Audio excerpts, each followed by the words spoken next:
Okay. Hey y'all.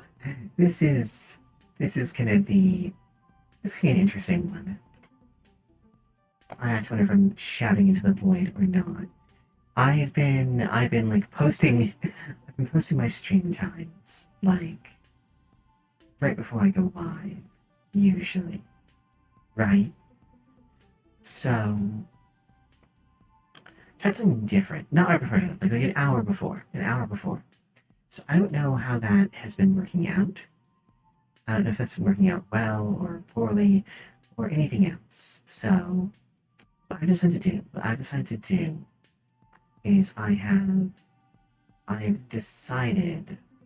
to try and post like right when I'm gonna go live, and we'll see how that works.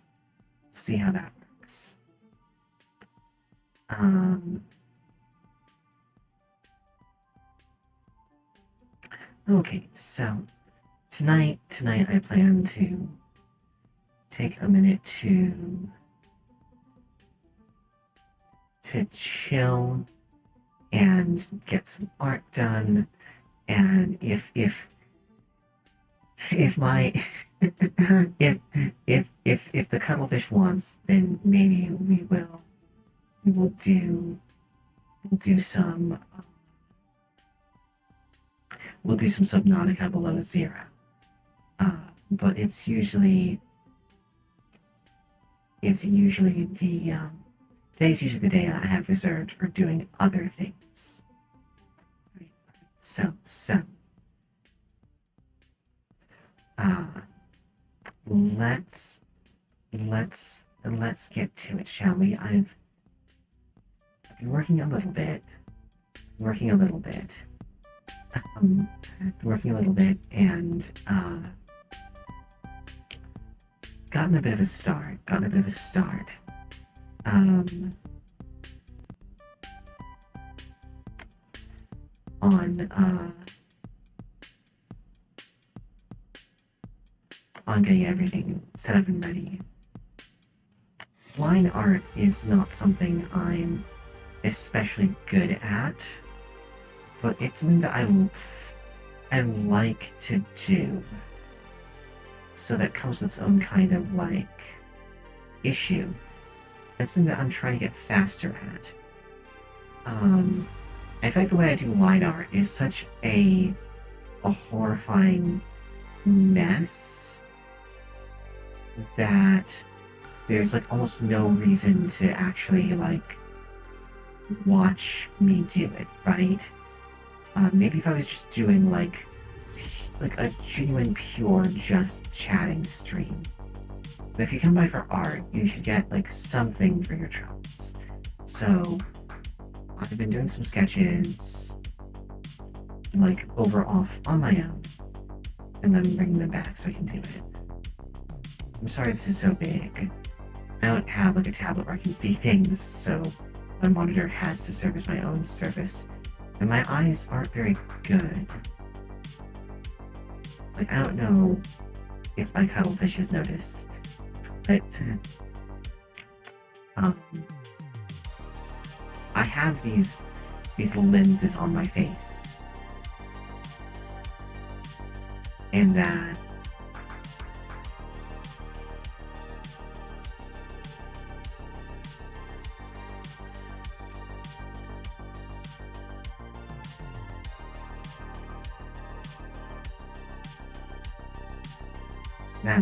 that's like a um that's so that I can actually see. Because I can't. I think I think we're probably gonna do one other thing. Um,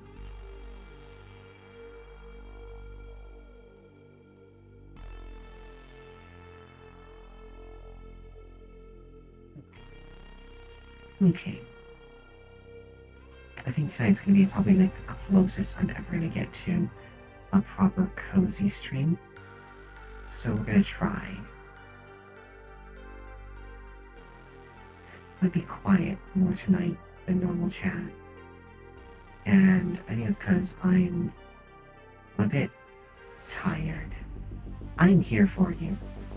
Oh, I'm sorry. I am here for you. Because apparently I've adopted Planet Earth as my children. Although, given the news today, like, is it any surprise you need someone? You need someone watching out for you. Um, but I might be a little quieter unless you ask for my attention.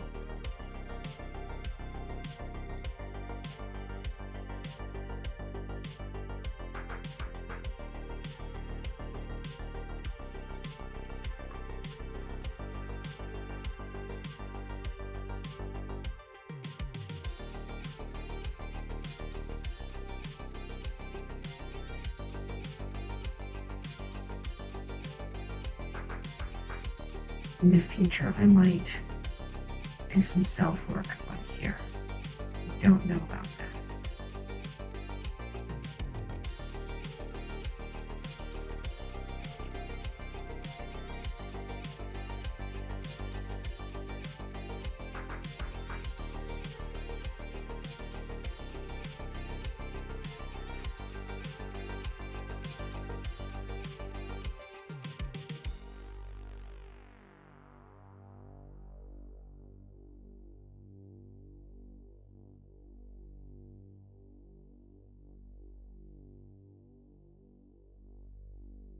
It's so weird to be playing like synthwave in like a cozy stream, but like it makes me feel cozy. I guess I'm kind of I guess I'm kind of weird that way.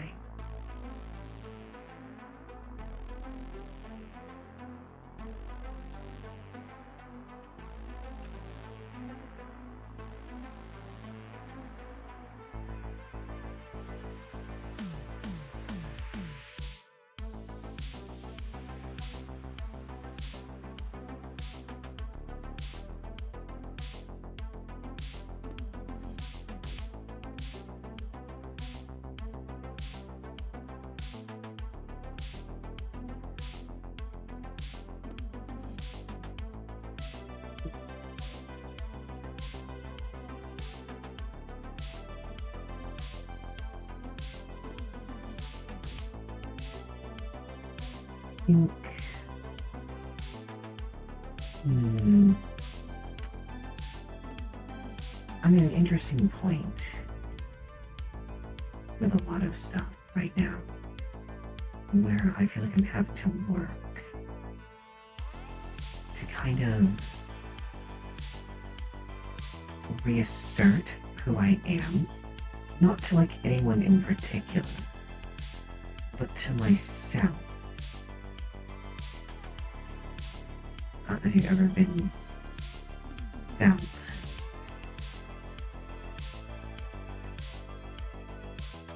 like you need a minute to figure out who you are again.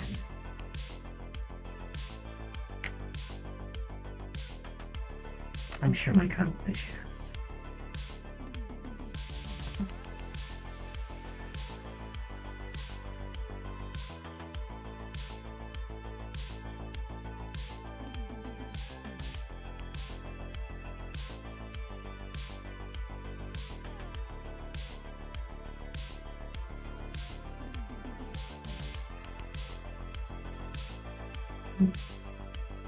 So right.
I wonder how much this counts. This fan art. It's one of those philosophical questions, you know?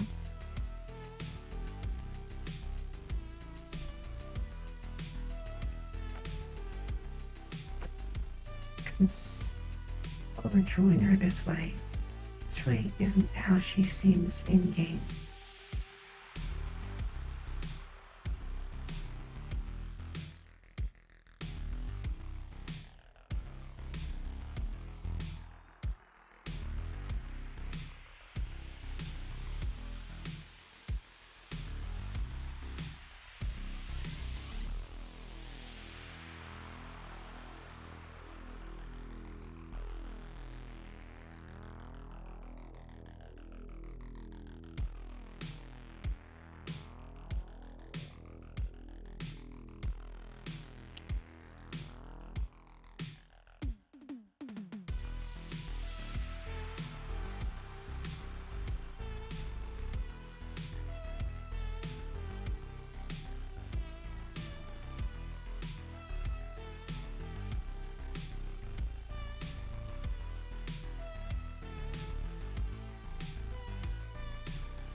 Enjoying just doing this again. Um,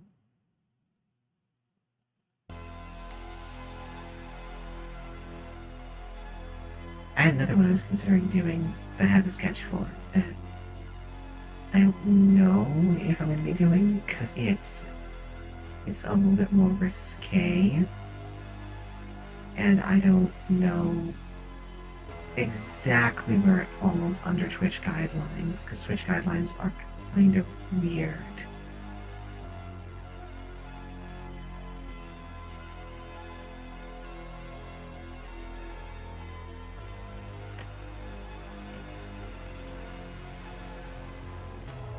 What I like about Synthwave is it feels gently disturbed, and I guess having that audibly makes me feel a little bit more like things are on a cohesive state. Like if things are going a little bit mental, everywhere, then clearly I'm fine.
Vegan.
Ah, hey, Cuddlefish. Not getting to stay silent anymore.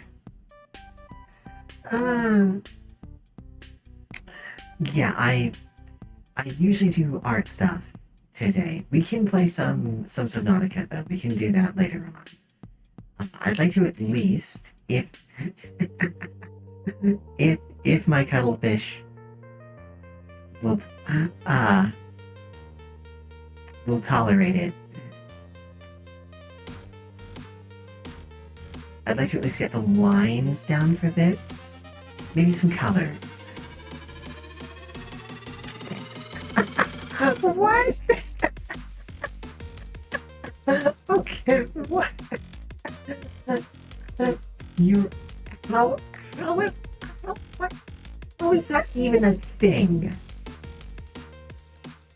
How... You're in the shower. You're... Okay. Okay. Wow, okay. You watch this from your... What a time to be alive. Like, you guys don't understand. Like, I'm old, right? Like, I'm an old. Um... I remember before, like, when computers were these giant things that made a ton of noise. And I remember when, if you wanted to share a song with your friend, you had to, you had to, you had to, what? Oh my god. Yeah, like that's so absurd. Like, just think, like, yeah, I guess you do, you know? I hadn't really thought about that, but I guess you really do. An entire computer in a little plastic bag. Yeah, well, uh, yes. It's nice to see all my adoptants speaking up and saying something now that we're here. Because I have to admit, I was a bit annoyed and a bit sad. Um, I was a bit annoyed and a bit sad, but your guys' presence makes it all better. Oh, thank you. Yeah, it's coming together pretty nicely. Um,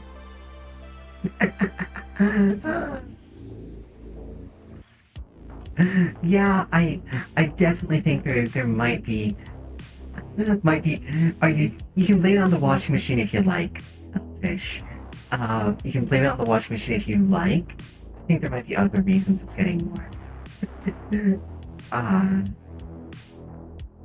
like again, my perspective is be a little bit different, but I think she's a cutie. I think she's a cutie. And this is actually like because playing below zero, um, playing below zero, I've run into a lot of these things called Arctic rays, and it would certainly be efficient, but oh hells, that's right. Okay, so since apparently I've adopted you, Mother says no. Don't. You'll break something. Like specifically, you'll break some part of you. Don't do that. Really, don't do that. Okay. That said, it would be faster. Like, there's this notion. I don't know if it's ever gonna catch on down there. Um, of like a cleaning cycle where it's basically you stick yourself in a cubicle and you get hit with just a bunch of stuff. Um, you just get hit with a bunch of stuff. Um, and then you just get like like someone getting blow dried and like rinsed. Yeah, yeah. I think my worst experience in a vehicle was was I had a friend. I had a friend. I had a friend and the friend's car had some problems. It was a hoopty. It was a massive hoopty. And in exchange for getting a ride from them, because this is when I didn't have any money. In exchange for getting a ride from them, I agreed I'd pay for like $3 for their car to get washed, right? And and so I did, I did, but their car had a bit of an electrical fault. Okay, the electrical fault was that sometimes the windows would just start rolling down. And I'd like to clear, this was me, and this was me and my GM at the time. Uh, this is me and my GM, and we were en route. We just picked up like some kind of snack, right? From like a fast food joint, and we were heading to the game. Uh, and we go into the car wash, and and and and in the car wash. No, well, they actually did get a burger. I didn't get a burger because I don't actually eat meat. Um, I think I got like 2 pack of fries, um, and like a soda maybe. Uh, it's varied throughout my life. It's varied throughout my life. I'm so like I say I don't eat meat, right? The truth is that I don't like the experience of eating land-based meat. I okay, if I didn't live where seafood sucked, like most seafood where I am is rock bottom, I can go in for some fish, right? I can go in for some fish, and I love shrimp, even though shrimp are actually really bad for you because of mercury toxicity concentration. Look, don't let's not talk about supply chain logistics. So I'm Presbyterian. Well, if you want to talk religion, the local religion I've adopted is Hephaestian, but that's a different that's a different thing. But yeah, I'm basically pescatarian, except I don't eat fish. I would eat dairy products, only I can't because because my stomach is just no good. It's no good. uh, anyway, Cuttlefish. Anyway, so we were in the car wash. We were in the car wash, right? You're distracting me. So me and my GM, we just picked up some snacks like a burger, fries, that kind of stuff, soda, milkshake, even. We were in the car wash where his car starts having the electrical fault and the windows just start going down.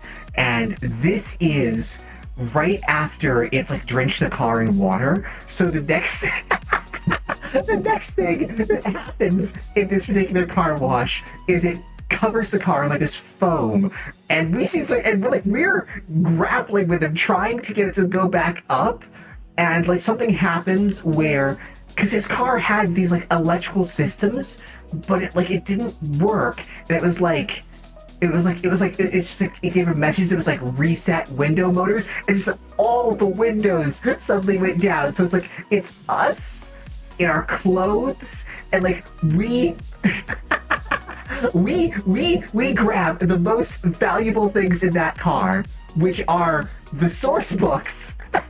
The source books for the tabletop RPG that we're going to be playing in like 10 minutes. Right? And we like grab them, and we like, and I think this is like the only time I maybe have kind of accidentally flashed someone a bit. Like we grabbed them, and because it's the middle of winter, right? It's the middle of winter. So we grab these, and we jam them up under our shirts and like pull our jackets on top of us as like we just get sprayed down. And like it hits hard enough that like we are like whimpering in pain a little bit, and like it knocks over the freaking milkshake that he had, and like the whole car is a mess. And we show up. No, we were not at all. You guys are my cuttlefish. It was very clean. We come into the game like 5 minutes late, dripping wet, covered in foam, and everyone looks at us and just goes, "The fuck have you two been doing?"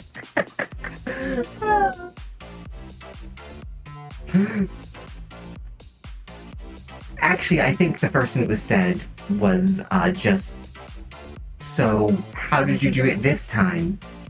But no, they were not my first cuttlefish, Chad. We were not in the slightest we're not compatible in the slightest.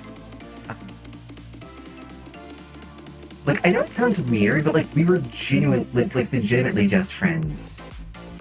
Like neither of us was attracted to the other. What? Killed a bull? Oh, a boar. I mean, that actually makes sense to me. Wild boars are really something. Wild boars are really something. And like, I'm surprised that they came in and like that they were only covered in blood. Like, not that they were like also had like their ribs broken or something.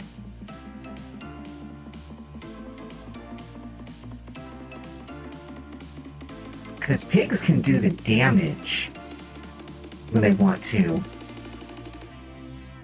Wow. If that story is real, good lord.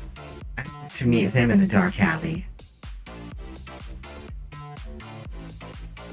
That is some serious chutzpah to just go in and take out a boar.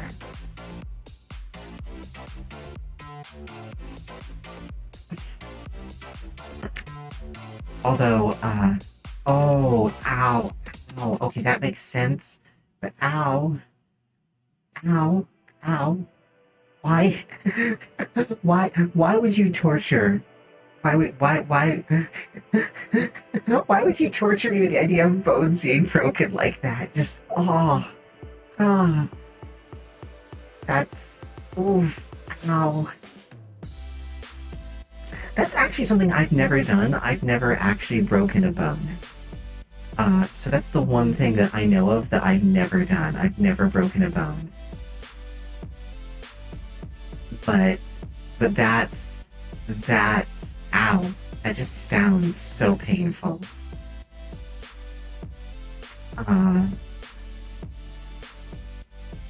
I see where this is going. This is blackmail. This is you're poking you're poking your adoptive parent until she starts playing more below zero. Is that what's going on here?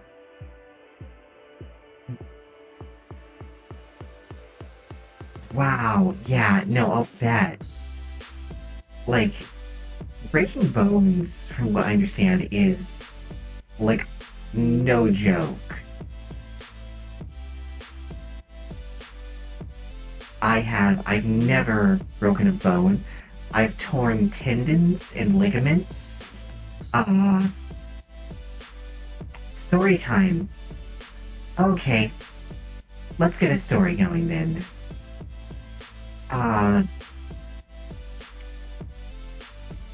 Okay, someone brought the idea of my first cuttlefish. So I was super awkward. Oh boy, let's just... Hey, welcome. Oh, congratulations. How was it? You're just in time to join us for story time. It's a story about my first ever cuttlefish before I had you. So... the first time I can remember being attracted to someone was when I was like an itty bitty thing, right? Like this is like kid attraction, right? It was some kind of art camp, right? It was some kind of art camp, and there's a girl, and we just ended up hanging out together, and we had a lot of fun, and I never saw them again, but that's the first time I ever felt like, maybe I like a person. Let's see, the first time I think I really dated someone.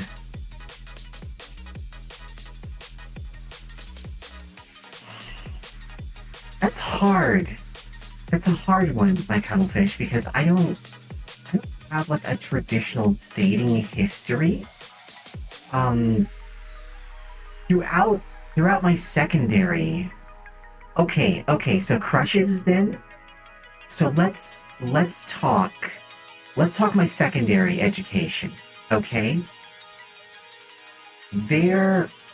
I was not okay, I didn't know this,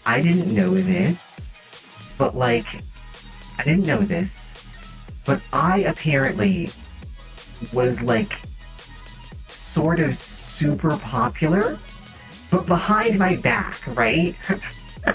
Like, I didn't feel like I was very popular throughout my entire time in secondary or high school, whatever you want to call it, right? I did not feel like I was super popular, but apparently, like, one of my friends, like, literally on the day of graduation, goes up to me and goes, "So, X, you were doing it with X, right?"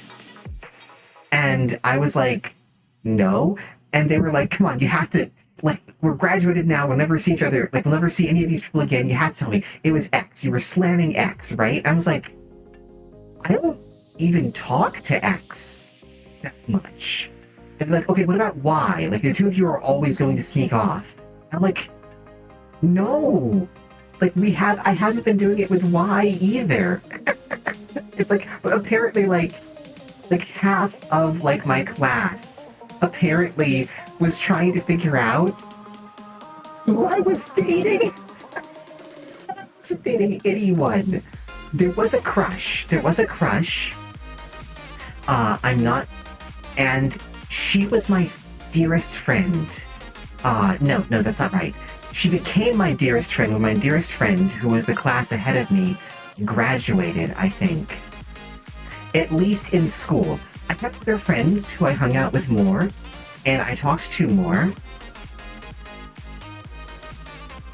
The mass of a black hole.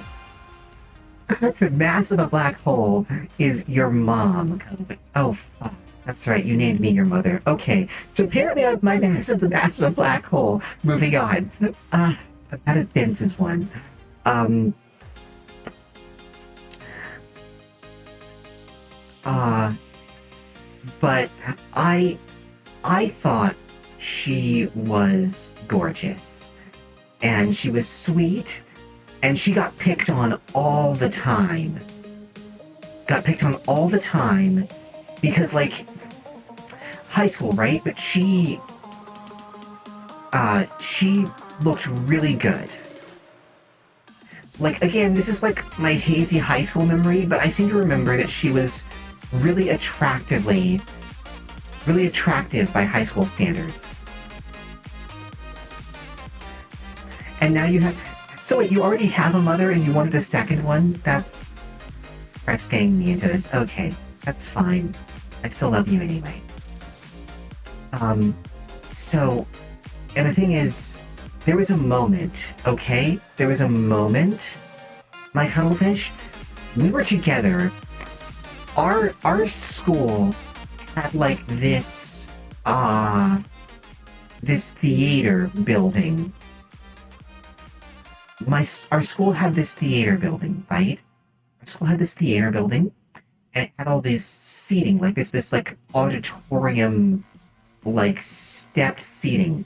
But underneath it was like the main prop storage, and we had a free period.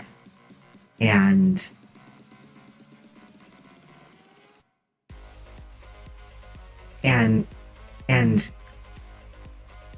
we were underneath there. We were underneath there.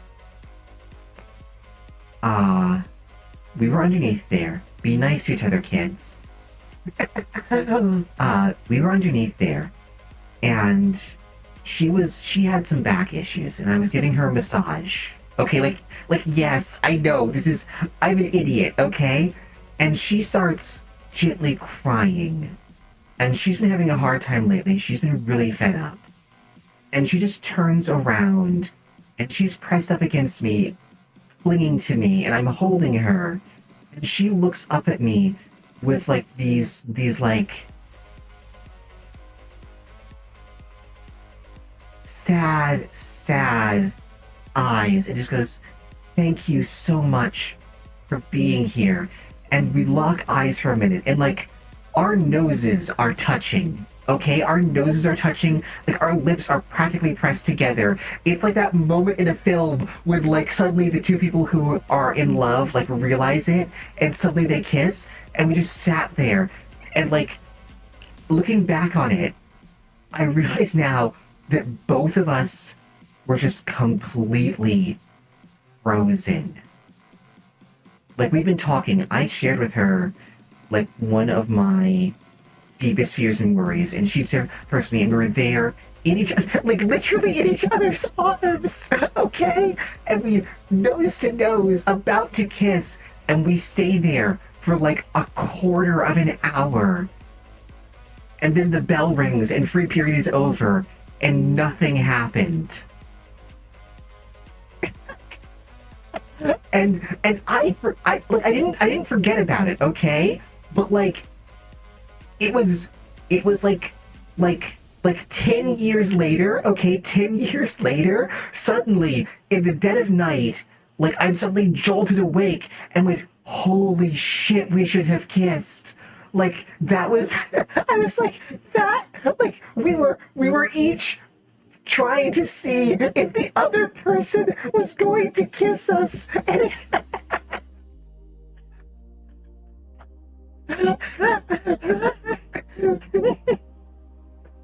it was, and so that was like my first really big crush that I can remember. My darlings. Okay, that was the first really big crush that I can remember. And I'm not gonna say it ended badly, but like, it went absolutely nowhere, right? It went zero places. And I have no idea where she is now or what she's doing. I don't know where she headed off to or anything like that. And I believe the school I went to is now like closed and like has been like destroyed. It's like we don't even have class reunions or anything. So it's like that. Like every time I think back, it's like, wow, there was an alternate future that I just dove right out of without even knowing it. So this is how competent I am at like romantic stuff. Okay? Your mom's really bad at it, okay? Like I can't do stuff like that.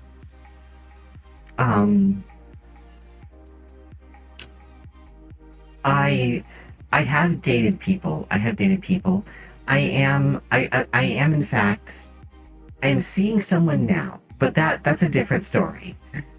But I have my dates, generally speaking, have not gone well. They haven't gone awfully, and I've had like relationships that lasted a little while, but like I'm kind of into bad boys and bad girls, but not like in the fun way.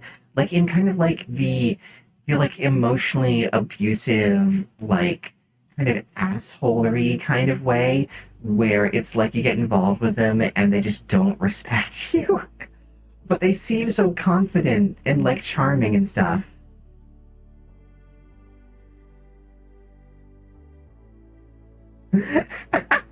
So yeah, in the standard, exactly in the standard way, I guess. So all of my relationships have gone exactly that way. Um, my last relationship, the one before this one, I got ghosted in. Like it's amazing. They broke up with me, so they wanted to be friends, and then proceeded to ghost me. Um, and it was funny because uh, this is like okay, like don't get involved in with like you know that phrase like don't put things in crazy, like don't get involved in crazy. Like one thing I've learned is that when people say that, like they mean crazy, right? But they really mean like cray cray. Like there's a difference between being like crazy and being absolutely bonkers. My whole life is made of cringe, frankly. Like I can't help that. Like I've learned just to cringe all the time. I accept it's my ground state of being, but yeah. Uh, I actually did end up with a relationship, and sometimes I have to wonder if I'm like like with someone, and I got very lucky, and they're very very sweet. Um, and again, and I want to talk about this very briefly because it emphasizes me and my romantic stuff. I I'm in this relationship because they basically cornered me. They cornered me, and they cornered me and went, "Look, I kind of think I like you. Please don't hate me. And if we can't hang out anymore because that would make it awkward, I understand.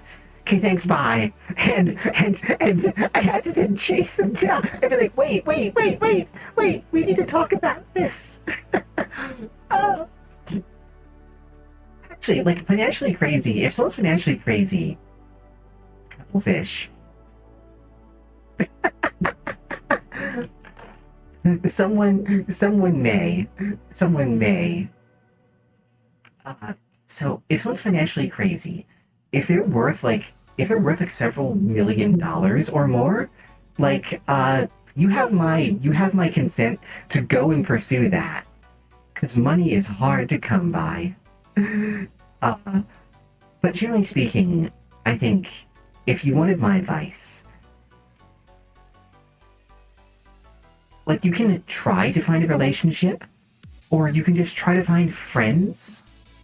And if one of those friends happens to work out as a relationship, then you've gained in something. Because I used to desperately want to be with someone, and then the person before this person cured me of that in a big way. Uh, I would advise you to put your stock in friends, cuttlefish.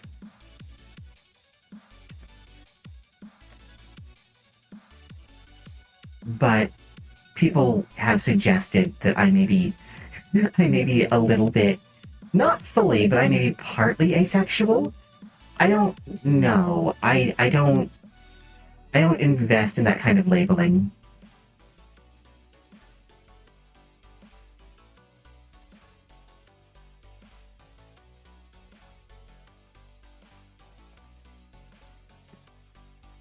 It sounds like what you want is a best friend.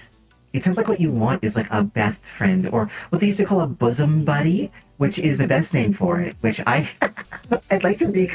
I feel like if we're gonna bring back the term bosom buddy, I kind of want it to be a cutesy euphemism for like a lesbian life partner. Not because I don't believe that lesbians shouldn't be able to be open with like about their orientation or partnership, but because it just sounds adorable. But yeah, like Sherlock Holmes and Watson had they were the best of friends. Or if you want another example, Molly and Ratty from The Wind in the Willows. Ah, the thing is, I think the awkwardness depends on like how you do it. Okay? I think the awkwardness depends on how you do it. Um most people so one at a time regarding the whole thing with the cashier thing, I think it depends on how you do it. Uh I have been friends with people who I have been sexually involved with where it didn't work out with before. But yeah, regarding the whole friends with benefits thing, that gets complicated because human beings like don't you're not designed to work that way, my little cuttlefish. It has to do this thing with it has to do with this thing called the human pair bond, and the human pair bond is a very strong instinct designed to be gently exclusionary towards someone that you're involved with sexually. Uh, I can't speculate for people who are aromantic. I cannot. Um,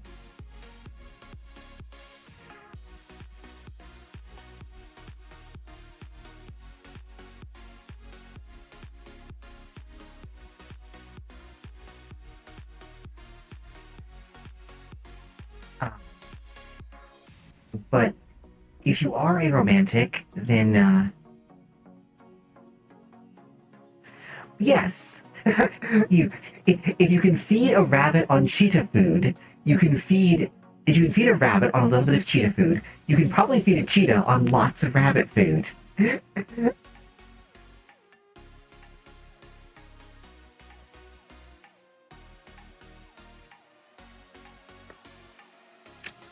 Um, well, recently, and I will tweet this out there, so that people can see it.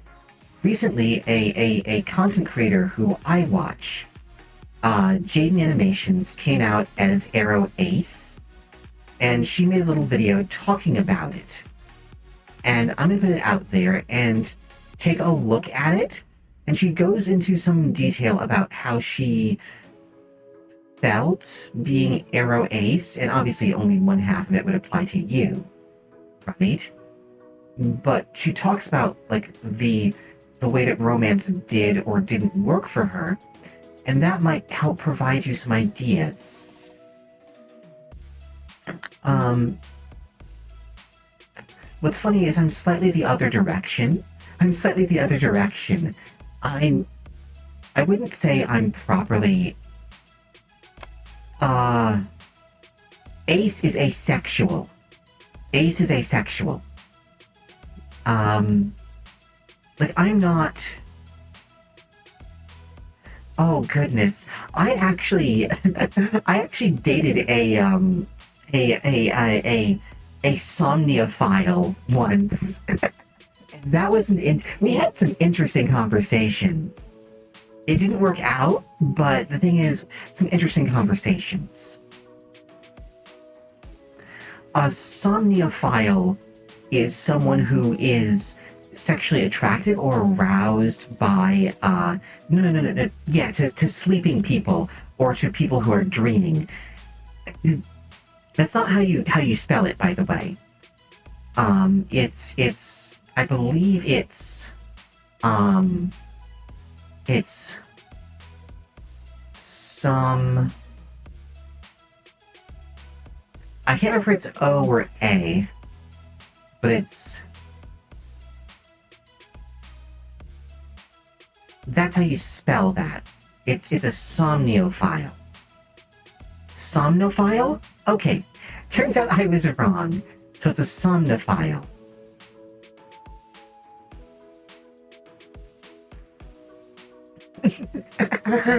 No extra I. Okay. Uh, you know, so from what I understand, no, well, they're based off a creature that only has one eye, so I wanted to roll with that. I imagine she has very bad depth perception, chat. So probably every large cylindrical object looks like an enormous large cylindrical object to her. So you're safe. You're safe.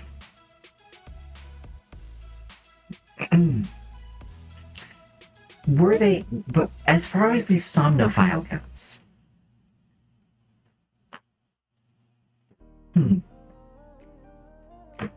I hope had to get a drink there. I hope you all are also drinking. As far as the somnophile goes, they would have. They were also a somnophile when they were asleep, but they were, I guess, on the not interested in being on the receiving end of things as a somnophile.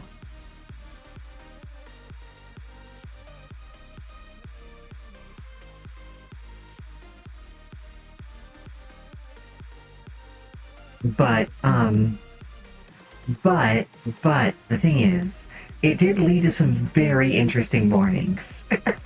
It did lead to some very interesting mornings. Um,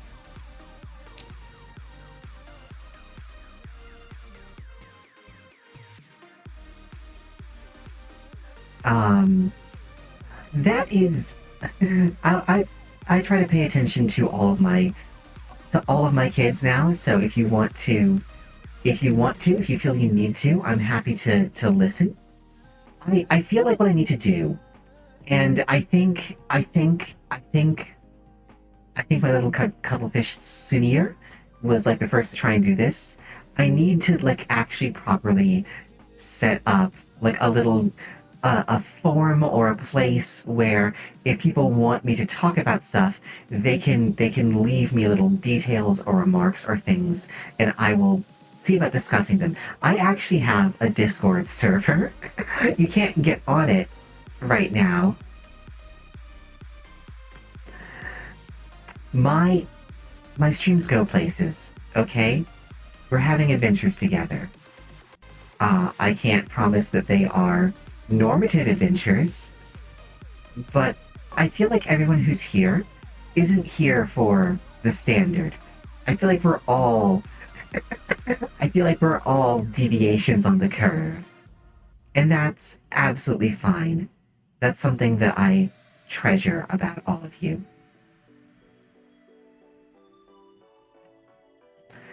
Um,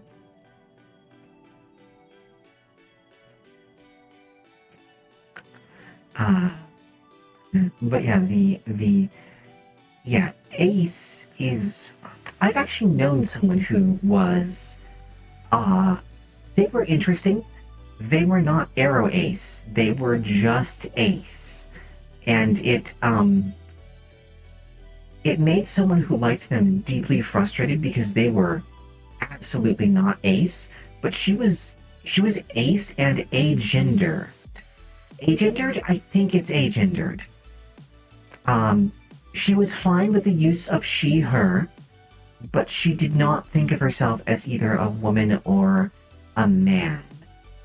Uh, she said that, and I'm not making this up. Promise I'm not making this up.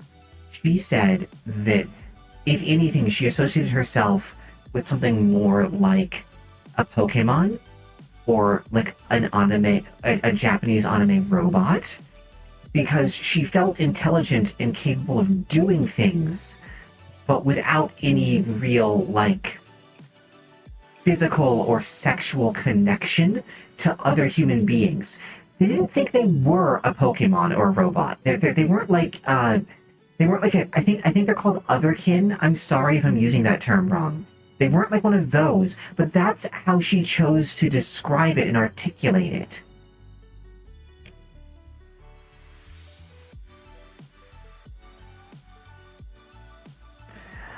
Yeah, actually, kind of like Al Ann. Kind of like Al Ann.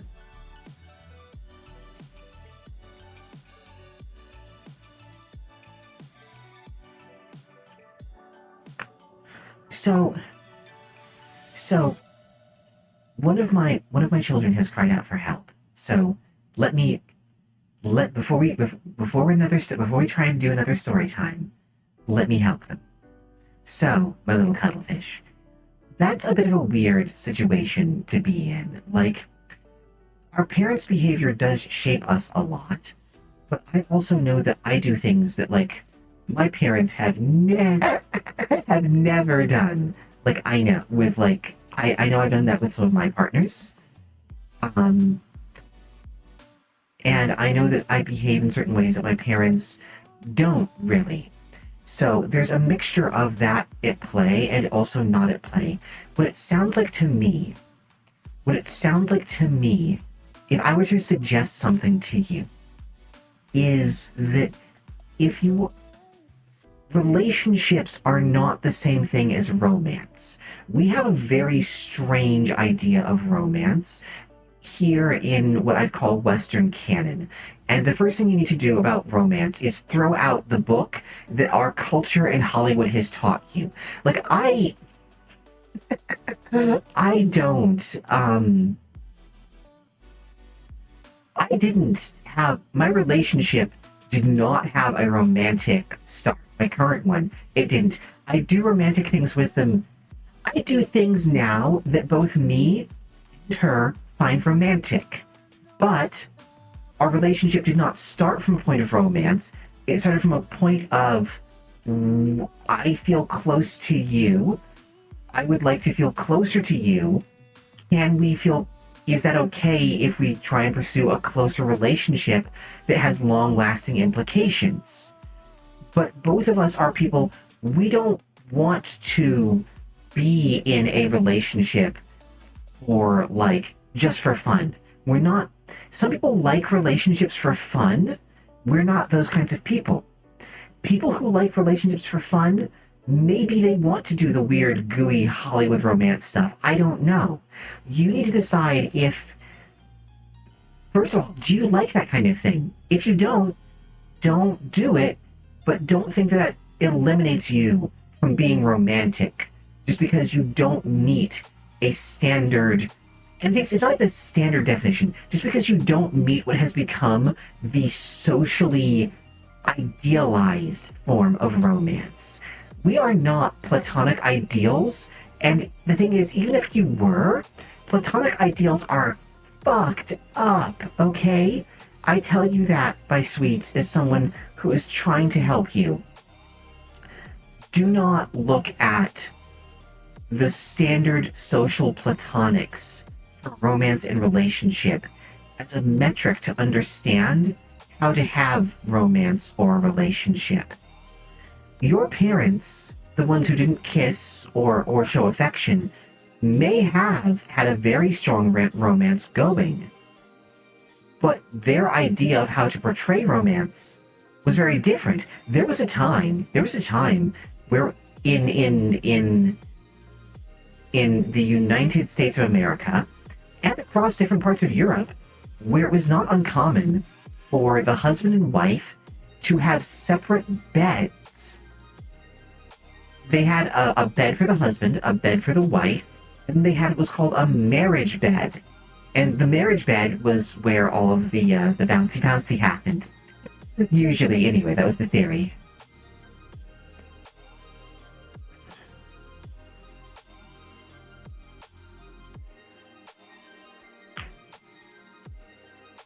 Right.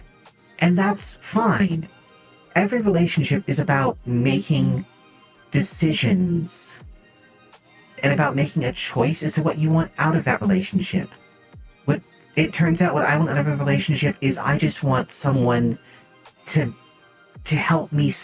I want someone to help me remember who I am, that I can be affectionate with, and that I can build things with and have fun with.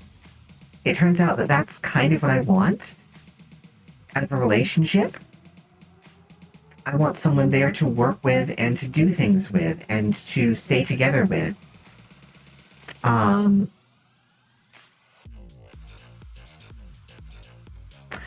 don't want to be forgotten by them. I don't want to be forgotten by them. I'm actually pretty okay if I don't want to be forgotten by them. I don't want to be forgotten by you, my cuttlefish. But I'm actually pretty good if the rest of the world forgets about me. It'd be nice to do something like big and be like, oh yeah, I did this amazing thing once. But I don't think I want people like knowing that it was me that did it. Exactly, no. No, and I can say that I'm lucky in that I am not. As far as, the last time having a relationship, being 8 or 9 years ago, that's not a fault. I would like to ask a question. What do you want from a relationship that you are not having now? What do you want of a relationship that you don't have now? And what are you willing to give up to get it? Because the thing is, you're going to have to give up something that you have right now in order to have a relationship. And the closer you are with someone, the more that that's the case. And that's where it becomes a serious thing. Many people would say that they'd love to have a relationship. And what they mean is they'd love to have what they think of as the perks of a relationship. And see, that's the problem. Until you know what you're ready to give up, until you know what you actually want to give up, you aren't going to be able to actually have a relationship because you don't know what you want out of a relationship. You have this desire to have physical intercourse with another member of your species, but you don't need to have a relationship for that inherently. Like, if that's all you want, there's ways to satisfy that aren't relationship based, that regardless of social stigma, maybe is something you should consider. I'm not saying it's right for you, I'm not saying it's wrong for you, but I'm saying if that's all you want, that's something. If what you want is constant companionship, you need to ask yourself, how, like, you're basically saying, I want someone with me in my life day to day. That means you are going to be having to give up your whole day to day. And I understand some people might be like, well, that's just codependency. I don't mean it that way.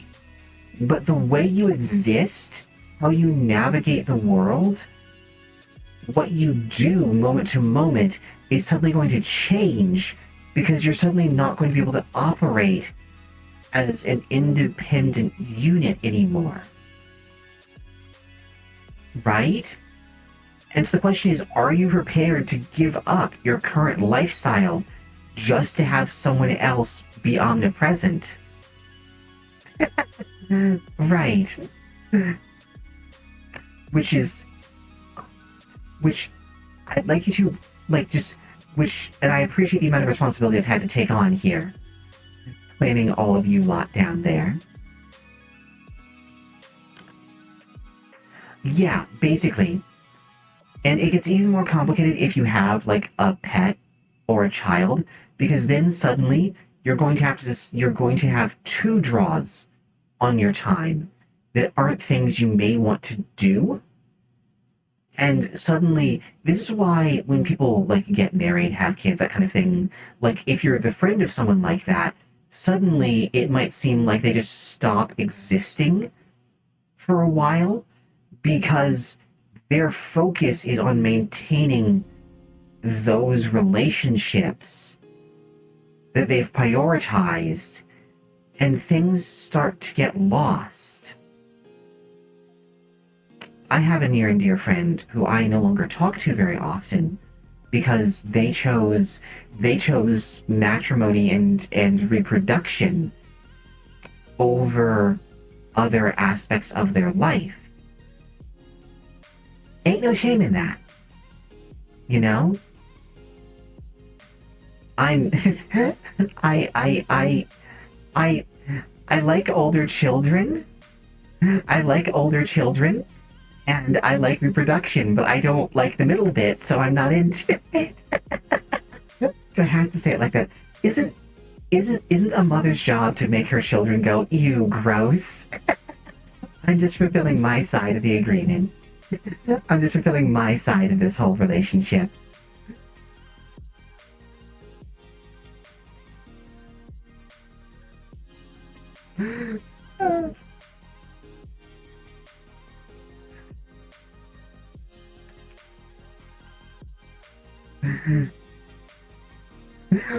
So yeah, so that's I think the core of the issue, my little cuttlefish, and you in particular,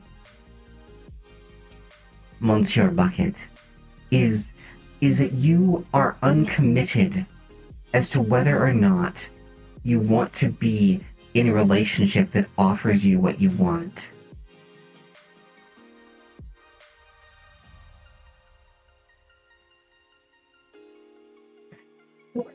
Yes, if that's what you choose. A relationship is whatever you make of it, okay? A relationship is whatever you make of it.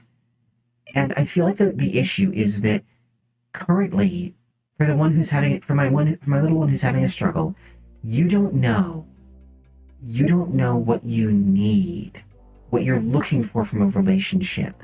You know that you have an unfulfilled need, and you think that having a relationship would fulfill that need.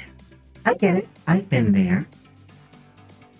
I think what you need to do is have a sit down and analyze what's in your life and take a careful look at what it is that you're trying to fulfill, and then look at whether or not you want another sapient life form to fulfill that for you, or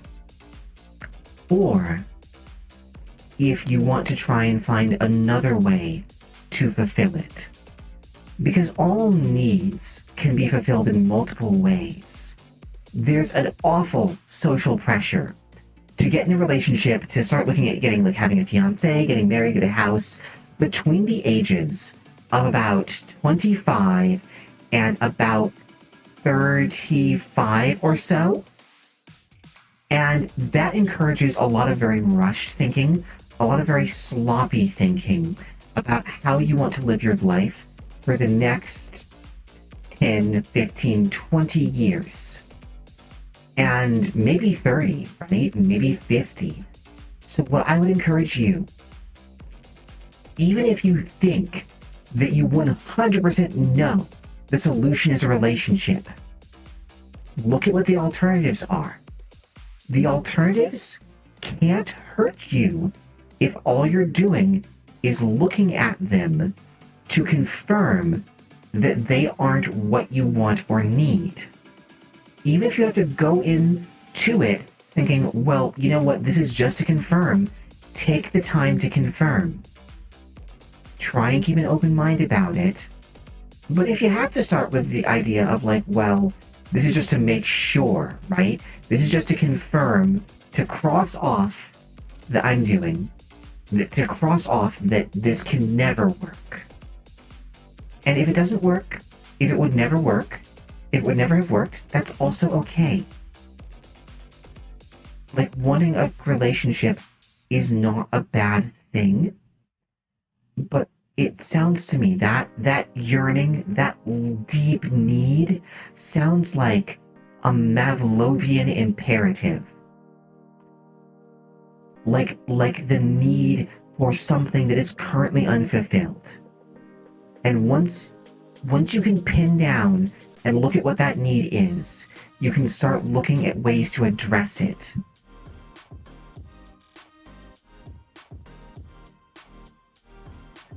And I think that would be my advice to you, you know?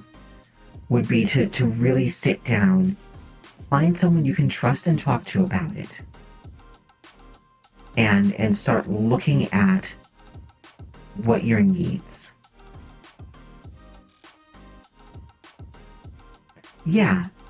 For those who didn't, to catch up those who didn't get it, Pavlov was a sociologist who had a hierarchy of needs, and it's like, you need your food, your basic shelter to survive. That's like your basic need. And then you have like low-level emotional needs, then you have like higher-level emotional needs, then you have like fully adult needs for survival as well. And if those aren't met, you start not exactly regressing, but suffering as an individual.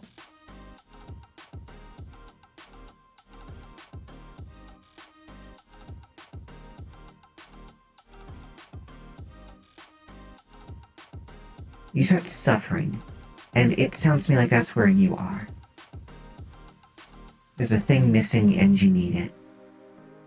And hopefully in my own small way, I have helped you get on the path to find it.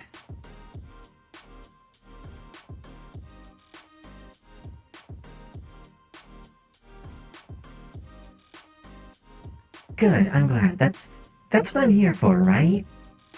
That's why I'm here. Like, yesterday, it ended up being decided that I was going to adopt humanity. so I'm here to try and help you.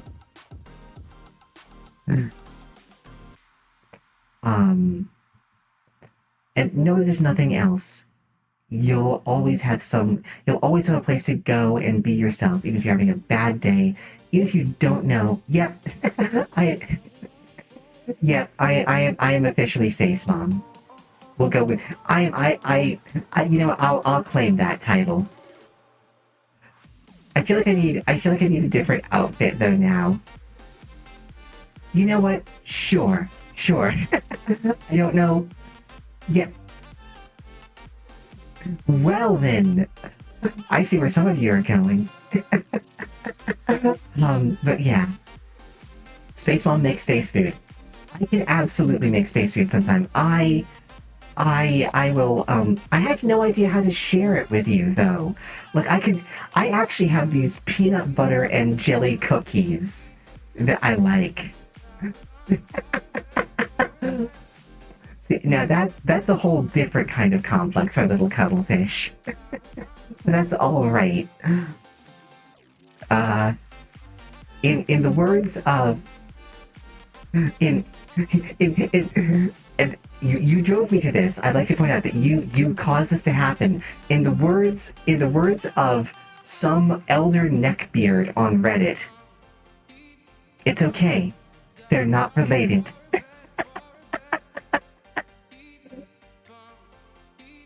Um, yes, outside space mom for inside space humans.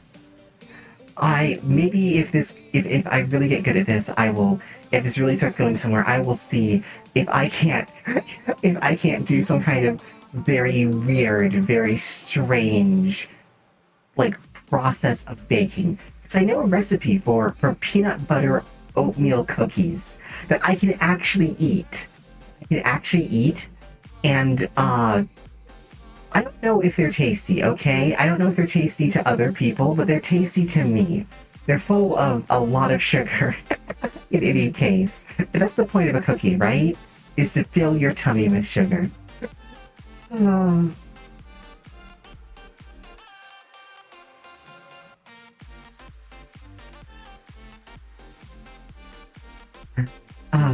outside space mom for inside space humans. I like that.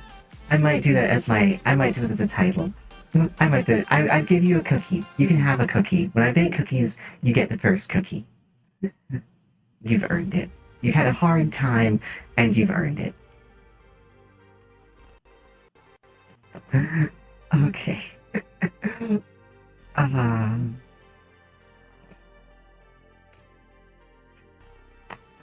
so, so yeah, we've had some nice help. I, you know what? And the thing is, this actually reminds me of when I was teaching. I used to teach children, and now I have some children. Now I have my Earthling kids. Now I have my Earthling kids, and that's kind of nice. I, one thing I liked about teaching children is that I couldn't be upset teaching children. No, wait, no, sorry, no, that's a lie. Don't don't make a lie out of me. But what I mean is, there's something a little magical about children and the way they operate. And I was talking to someone about this the other day. Is they're like tiny people, is what they said. They're tiny people. And when I used to teach them, something about their presence and having them around made my day better.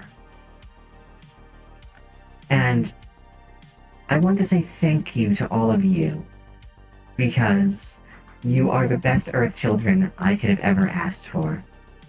And you have made my day tremendously better. Because I was very sad. And now I'm not. And yes, I will help you with your math homework later. Math is one of the subjects I actually used to teach, so in theory, I can still do math. 2 plus 2 is still equal to 5 for large values of 2, right? Yeah, that should be fine. I can still help with math.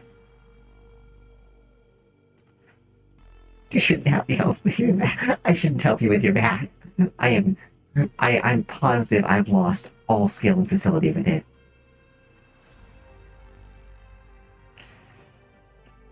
A school, okay. Okay, so we haven't had a school fire. Fire, like, we have had a locker fire at my school once. We did have a locker fire at my secondary school once, which which led to our class being taught. I think this is why it happened.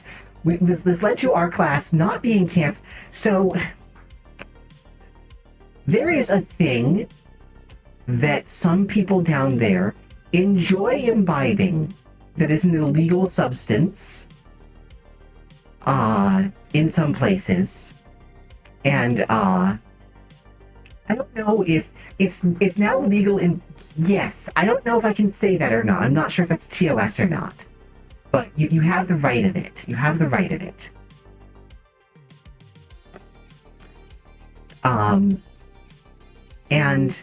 And the thing is, this was not acceptable school practice. Okay. I like how I am now apparently both space mom and like man. Next, I'll add like dude and babe to the title, and like no one will know what to call me. Can I put my gender down as Eldritch Horror? Oh, okay, okay. I'm not gonna get into like the politics or the economics of it because then I will start breaching TOS. So I'm not gonna get into that, but like, so it was not legal to smoke reefers at the school. Uh, I think it was called leaf most commonly at the time, or marijuana. Not sure what was called. What I don't remember what it was called at the time. Okay, because my memory is poor. And this was also like I've heard of it being called. Okay, okay, we're gonna have to have another story about roaches because that you reminded me of that suddenly like put certain things into context because the school also had the school had a heckin' roach problem. Okay, it had a heckin' roach problem.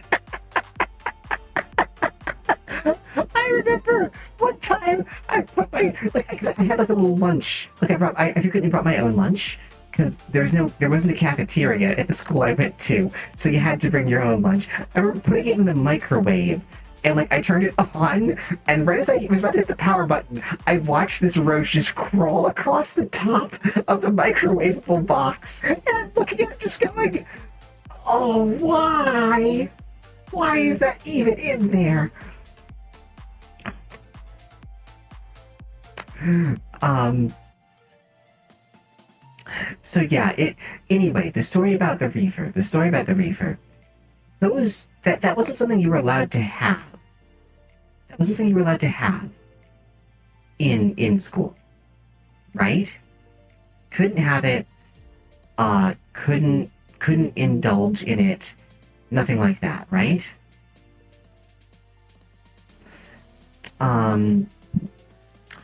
But some of the kids did anyway. And there was one child. We were going to call them Michael because I'm positive there were no Michaels in my class. So we're going to call them Michael. Or actually, we can do one better than this, chat. Hang on. Random name generator. Esmond. The name generator has determined Esmond. We will call them Esmond. So Esmond, apparently, and this I didn't get the whole story until much later. Esmond was by the lockers smoking. And in order to avoid getting caught, the lockers have these like grates on them. And you can push things through them. So Esmond pushed his joint in through the locker. Like it smells a lot, okay? Like I don't know why everyone who smokes seems to be under the assumption that like you can't smell the smoke on them. And it's like, yes, you can. You can even tell what you've been smoking. It's very distinct.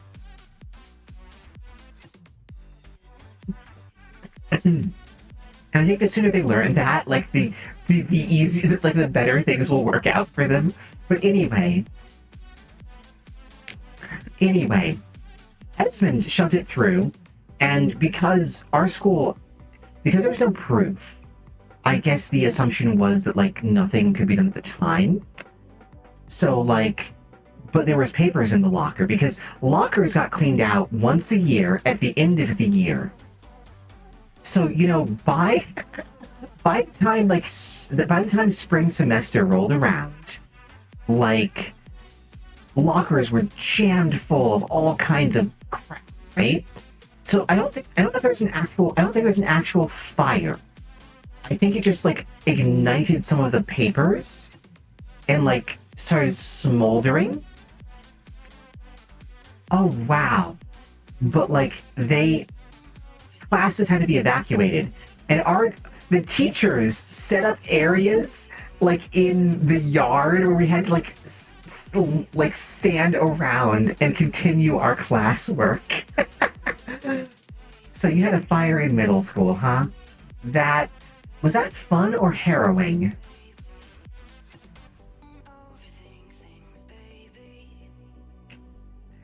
Was that fun or harrowing?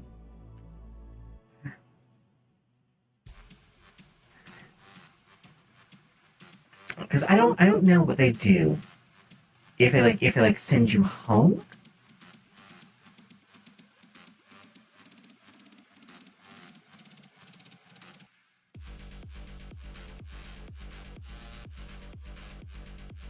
It seems to me like they maybe should send you home. Oops. There we go.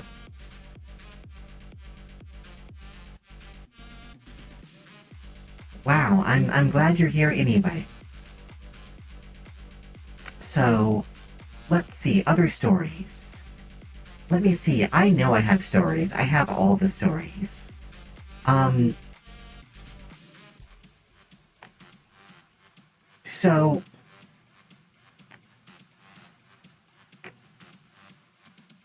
I, I was, everyone knows, like, everyone here knows that, that Space Mom's a big old, that your mom's a big old nerd, right?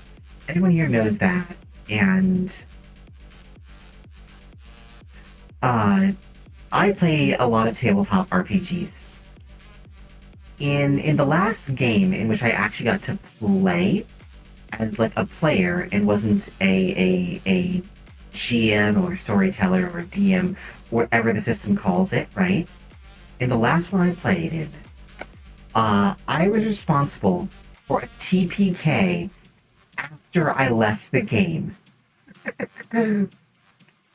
So what was happening was I was moving away. I was moving away.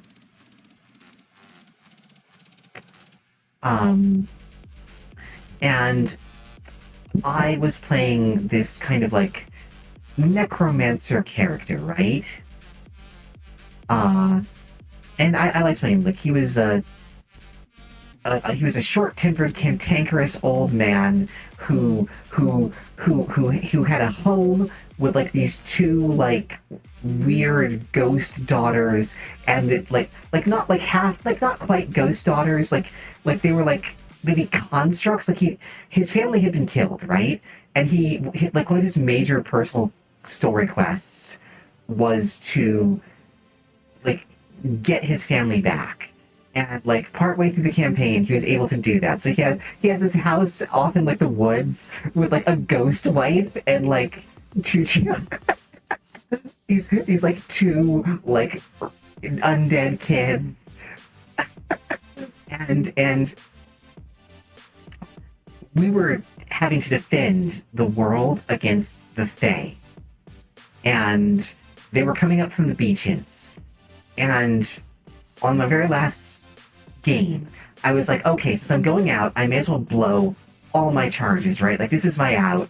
I had this spell that could kill my character, but it just basically summoned a giant undead army.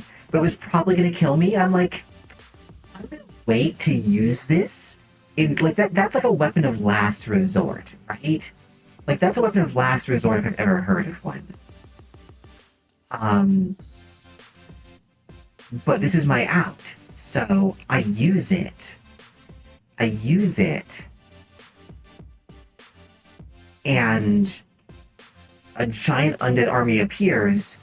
And before I can do anything, I have to go. Like, I literally have to go and finish packing all of my stuff that night before I move. So I had to go. So I get a call from my DM the next week, and he's like, "Yo, this is the same one, by the way. This is the same one that I was in the car with, and with like all the foam and everything like that." And he's like, so your character TPK'd the party." And I'm like, "What?" I'm like, "Yeah, you gave me your character sheet so I could like try and do some last things to the last stand." I'm like, "Yeah." It's like, "So I noticed the other spell you didn't use." I'm like, "Oh no," which creates like this giant black hole of like death. And it's like, and so there was a big army. I thought it'd be a cool set piece. I'm like, okay. So I roll. So remember that roll I asked you to make to control your spell to control your magic? Because I had to roll to control my magic. I'm like, yeah. I'm like, so you know how you rolled like, like it wasn't this kind of system. Like, you know how you rolled like a 3 on it? I'm like, yeah. And he's like, you needed to have rolled a 7. And so the game ended because no one wanted to go and make new characters after that, because we were pretty high level at that point. So the game ended up ending the week after that when everyone got together and was like, no, we'll just start a new game instead of making new characters for this campaign. And I was like, well, that's my legacy at this table. You have to tell me what system you're using. You brought up this kind of nuttiness before, Sunier. But be a good cuttlefish and tell me what system you're doing. Because I really want to know what system it's possible to make a black hole bomb in. Like, I think you said it was a homebrew thing before. Right, okay. What was its base, though? Was it like a D20? Is it like a storyteller-based system? Like, did it have a base, even?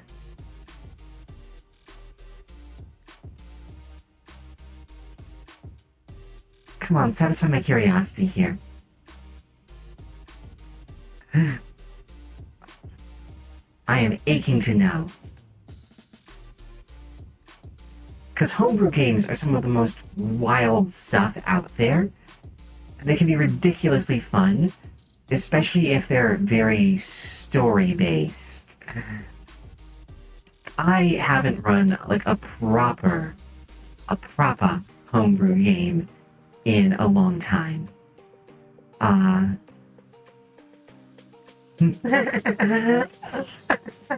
Pathfinder is actually a pretty good platform for homebrewing on, so that probably sounds like PF.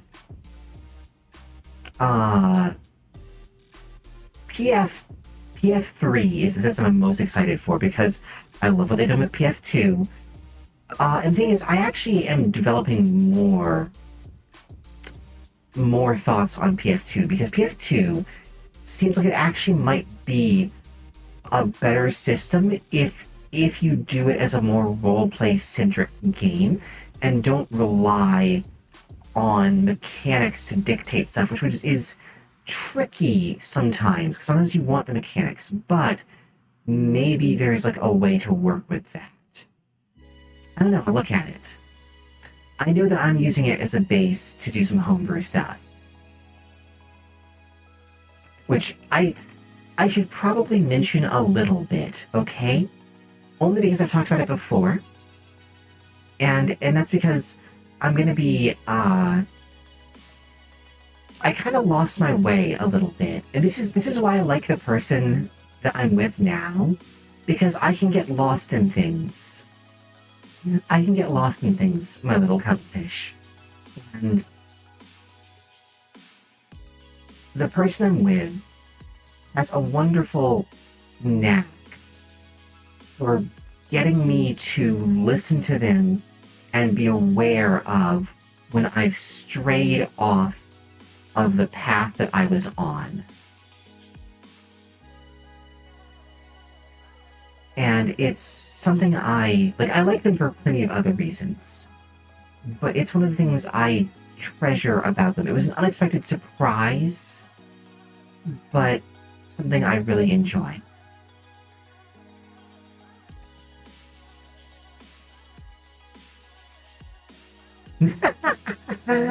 Yeah. If I have an advice, but yeah. I'll finish that and then I'll say something about that. So Ido was originally conceived as a punk world.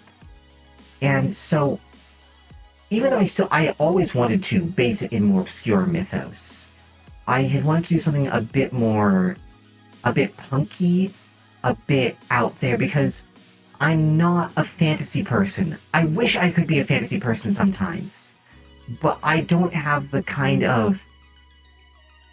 It's hard for me to genuinely make a fantasy setting without turning it into something science fiction based, okay?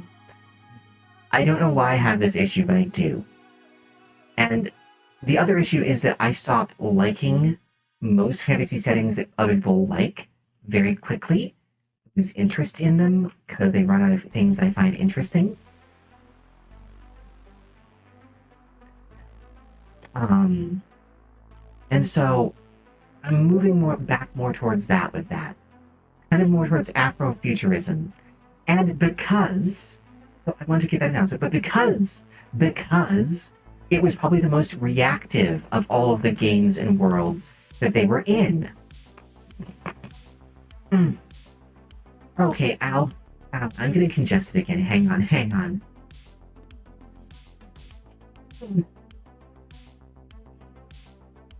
How was it their favorite? How was this game that you kind of made up on the spot their favorite? It's because it reacted to them. Let's talk about being a good GM, okay? Let's talk about being a good GM, right? I use the term GM because it's the generic term game master. I've known settings that call it dungeon master. I've known settings that call it role storyteller. I'm working on one that calls it the arbiter. I know one that calls it the DJ. And when you make a game up, when you have to create a world that exists around the players and reacts to them, what it does is it makes the world a non-static object. And that's often a good way to go into it. I recommend build the world, build the setting, and don't build a story. Come up with a thing that happens. Come up with things that happen that they can encounter. Exactly. Normal is bullshitting. That's really what being a GM is. It's the art of bullshitting and bullshitting really well. Anyway, I have to sneeze or blow my nose or something. One moment.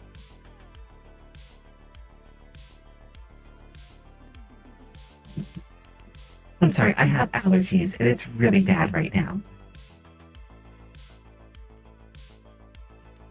So that is my big suggestion. As far as what is the wildest thing my homebrew game players did that made me go, why are you doing this? I don't want to say in explicit detail because exactly. When the thing is like someone had a great example. There was a great thing that someone said as a GM. I don't remember who it was. Someone was talking about your character only doesn't care about anything. They only want to sit there and sip their fine wine, and they aren't interested in actually engaging with the encounter. Congratulations, a group of lizardmen have shown up, and they're here for your cabaret.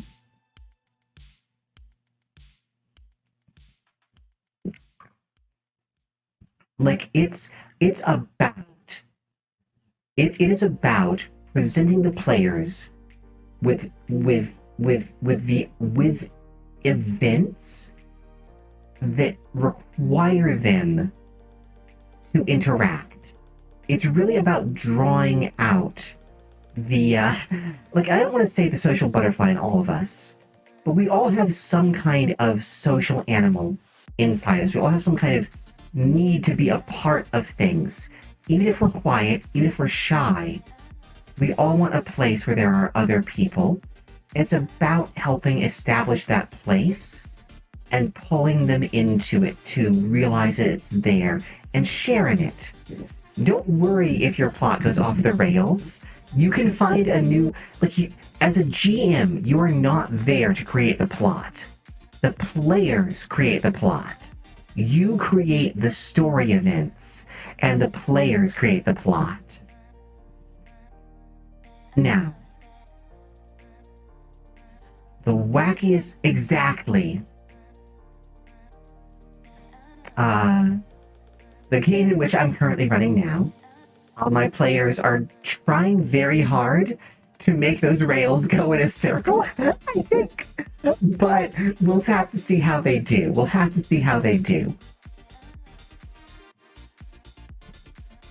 Um,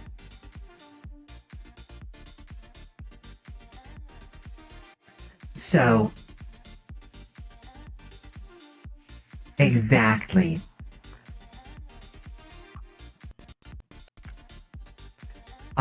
In my current game, the worst thing, to answer your question,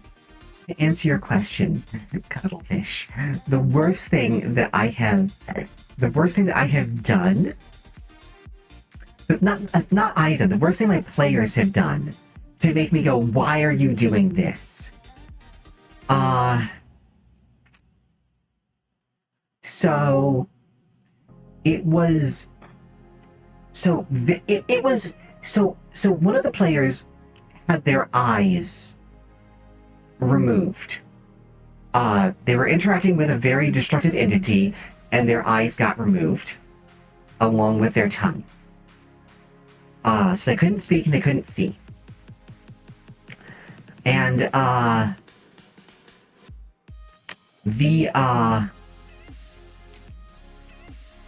the upshot of this was that they decided that the ideal method to fix this was to sell their souls to their landlord. I'm not making this up. I'm not making any of this up. That was what was decided to be the ideal solution, was to sell their souls to the landlord.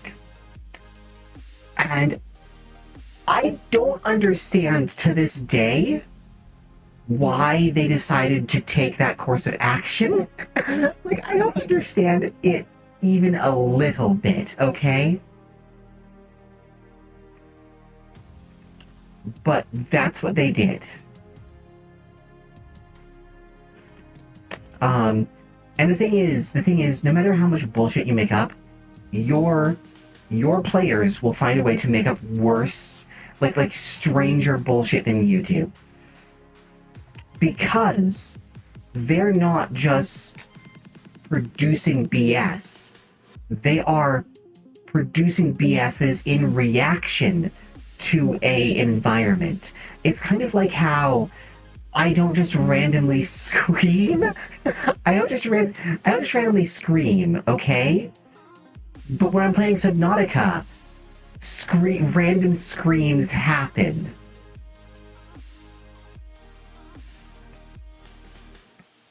And I, to this day, don't understand what motivated. I know, right? And I say their landlord because they were living in this apartment this person owned, or were allowed to live there, and they sold their soul to them, and it just led to a whole mess of trouble because their landlord wanted some obscure magical tome to get it back, and it just led to a bunch of trouble.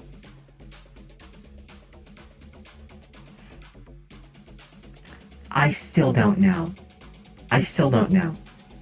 Don't be like my players, my dears. Don't be like my players. Like, it was astounding to I still don't get it. I still don't know what they were thinking. I worry that I will never know. And that the thing is, decisions like these keep seeming to happen with them, and I don't quite get it. Given that you spelled fools with a Z, I don't think there's much hope for you, I'm sorry. Like, I love you anyway, but I need to be honest with you.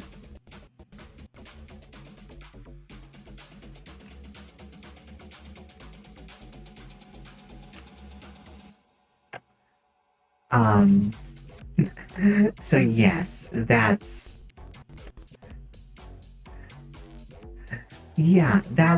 my personal advice there. So I'm actually super looking forward to the next game. This game's actually running a little bit light. We only have 2 players. We were gonna have 3, but then someone had to back out. But the next game is gonna have 3 players, and I'm so into it.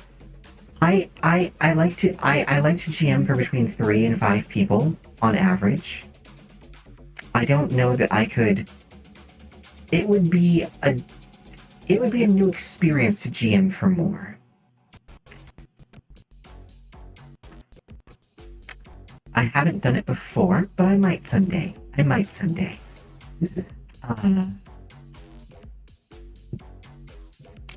about to take a nice look at her.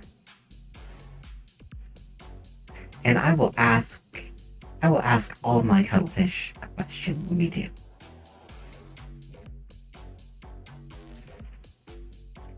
Because regardless, I'm going to be coming back to this art. I'm coming back to this art another day, right? Well, I have run. I like to run 5 because my first real system was the first system I fell in love with. Not my first tabletop game, but the first tabletop game I ever fell in love with was Exalted, which was built around having a 5-man party. Also, Mommy might have been a bit of a World of Warcraft theme at a certain point in time, and that was a 5-person party.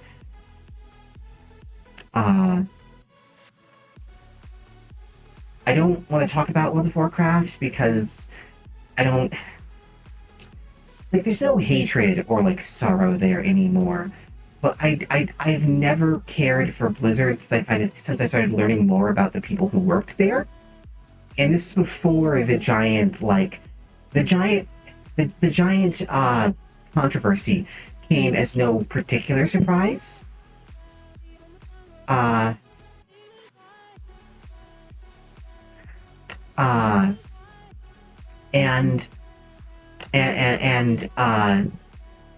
Frankly, I don't agree with the concept of the game design that is occurring in World of Warcraft at this moment in time.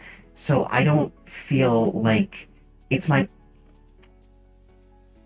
Let me pass on a lesson that my own mother told me. If you don't have anything nice to say, it's sometimes better not to say anything at all. And I don't feel like my critiques at the moment are going to be in a place that is constructive, you know? So I can't offer anything helpful to them. I don't have anything nice to say, except, you poor overworked dears. I hope you're going to be okay. But aside from that, I don't really have anything nice to say about the overall design. Other than... So I don't feel like I have anything to add to that discussion in particular.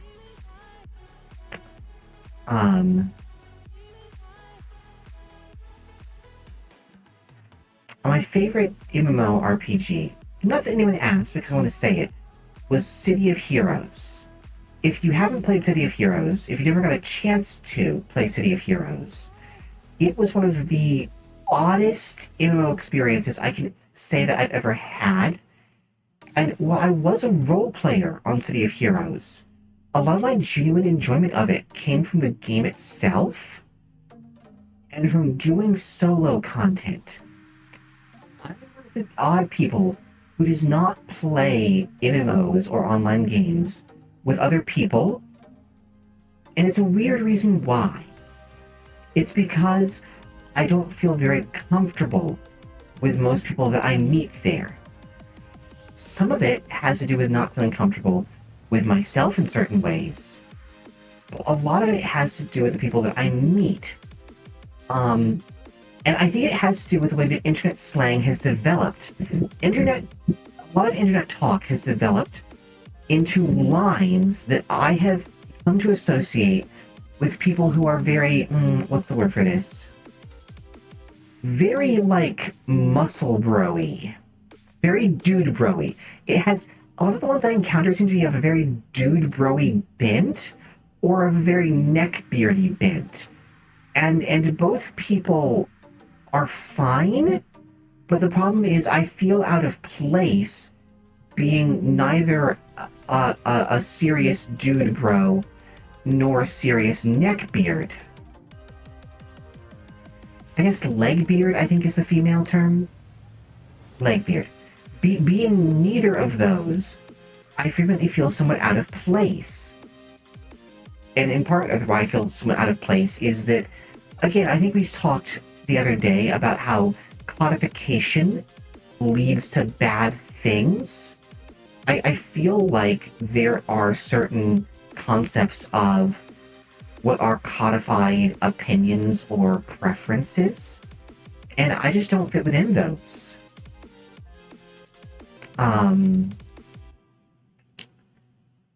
I will, if I ever play Warframe on here, because I like to play Warframe, I like Warframe a lot, I will bring up and I swear this isn't how it says, I will bring up the Warframe, you're not dealing with black people correctly issue. And I want to be clear, I am not accusing them of racism. It's not a racist argument, it's an error in the way they have story built and world built their game. And if I ever bring that up on here, you can remind me of that, Cuttlefish, and I will tell you that story. But that's why I tend not to go in for most interactions.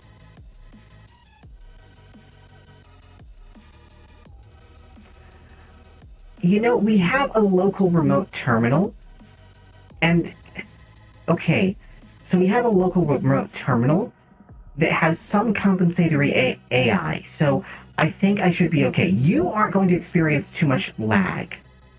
You aren't going to experience too much lag, but if you do things on the Twitter, we'll have a talk about that sometime. We'll have a talk about setting that up sometime in the future, because I would be okay with that. I would be A-okay with that, and we can have a talk about that.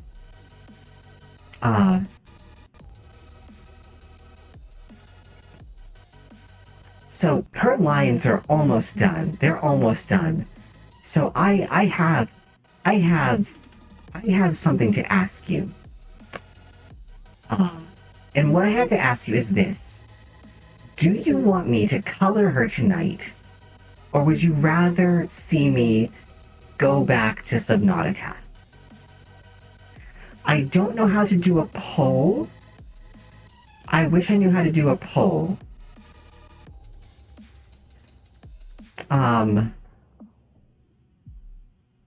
That's not one of the choices. Wait, okay, there we go. That's not one of the choices. Okay, so yeah. I don't know how to do a poll. I will learn, that will be my goal for next week. I will learn how to do a poll. You're far too human to be an alien, Bucket. I mean, you're an alien to me. You're an alien to me. But I suppose part of why I'm here is that I'm here learning how to be more human. Like, if you ever wonder what you guys do for Space Mom, you help her understand what it means to be human.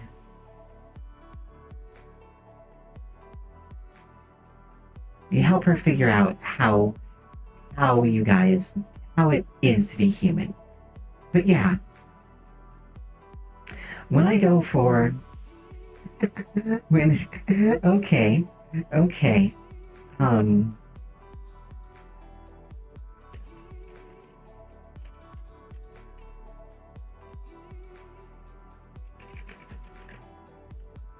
let me see here.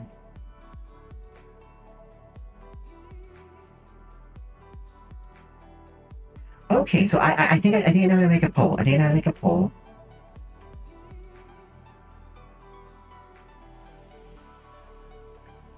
Okay, let me try here. No, okay. That's not how you do it. Okay. We're gonna figure this out though. Maybe later. Okay, I see how I'm supposed to do it, I think I'm supposed to do it. Well, if you're not the best example, I think you are the best examples. I think you are the best examples that you can be of yourselves. And if that's not enough, then I'm here to help you be a better you, right? I feel like we're all here to become the best selves we can.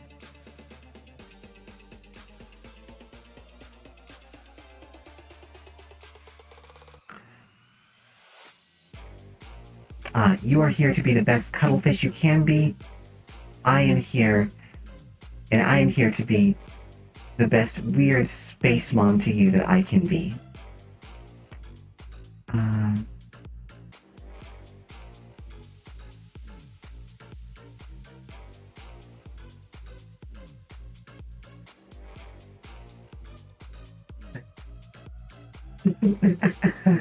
okay.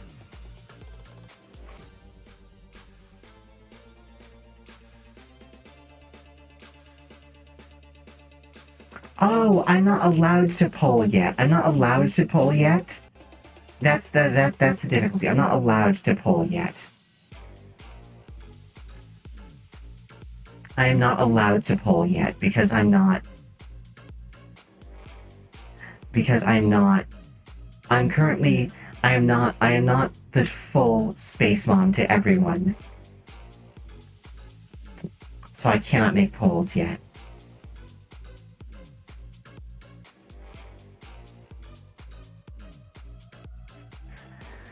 Yes, but I like to think. But I think we can get there. I think we can get there. You guys would like to see me there, right?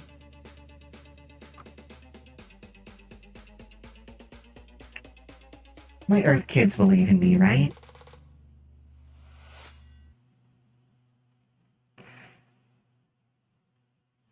Awesome. So one day, I will have the ability to make a poll.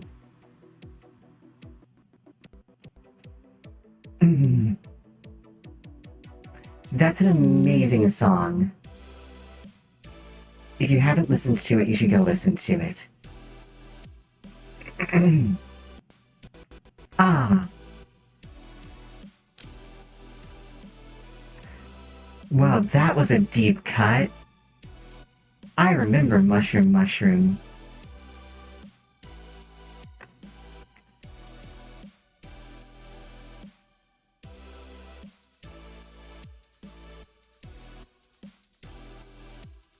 I remember Mushroom Mushroom.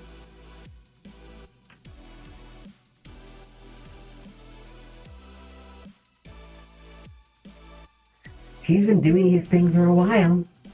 He's been doing his thing for a while.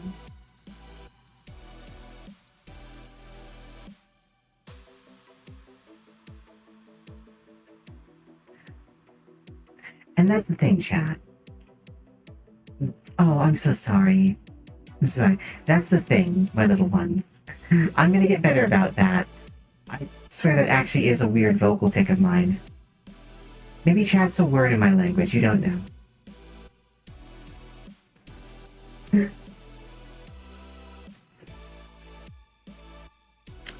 Slavonic? Slavonic is one of my... I don't like everything they've done, but I really enjoy Slavonic. I'm a huge fan of Wandering Eye, because it makes me feel sad in a particular way that I find refreshing. Cuttlefish. Well, I guess that's up to you.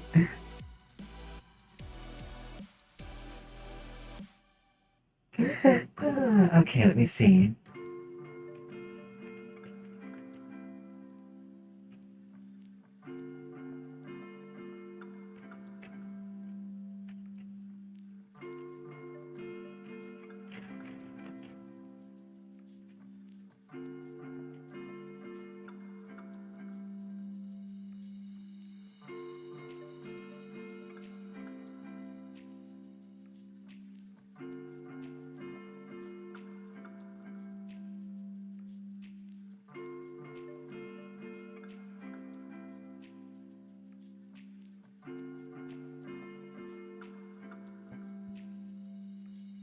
I actually don't think I know any of those. I don't think I know any of those. Okay, I don't think I know any of those. I'll have to look into them sometime.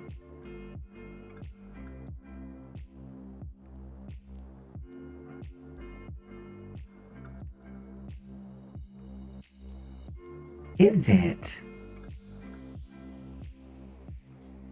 Is it?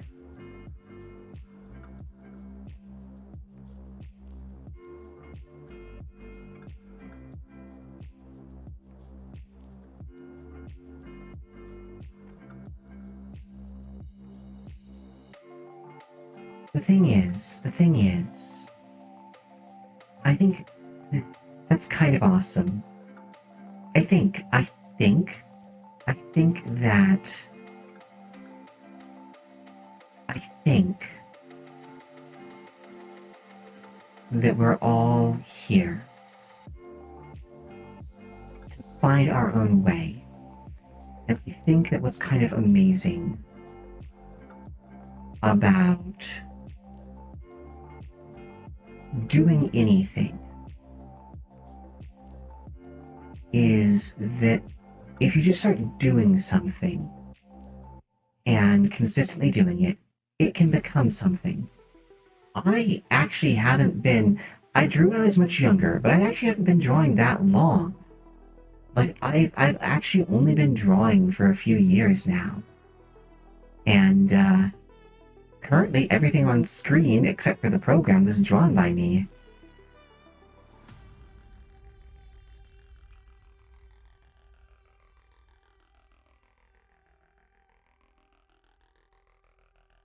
And if I can do it, you can do it.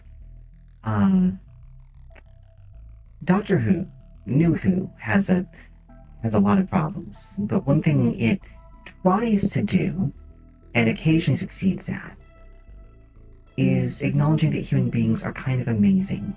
That sapient life itself, that people are wonderful and strange and odd, and there's nothing more interesting and precious than all of us out there.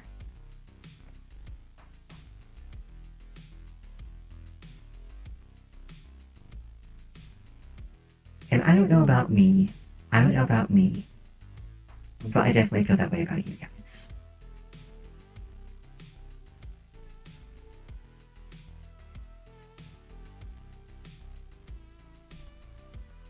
I think I'm doing okay.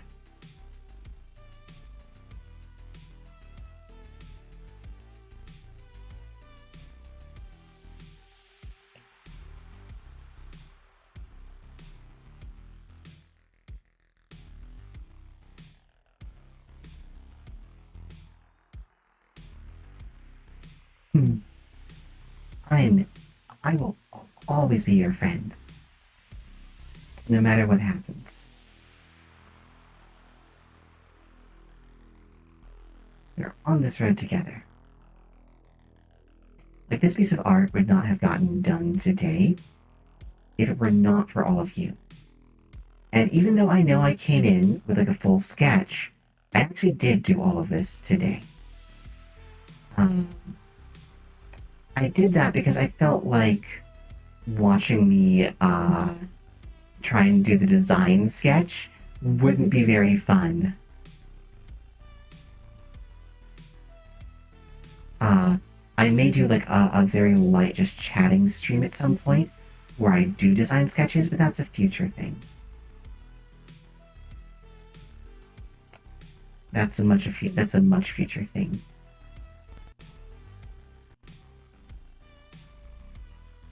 That's almost her, chat. That's almost her.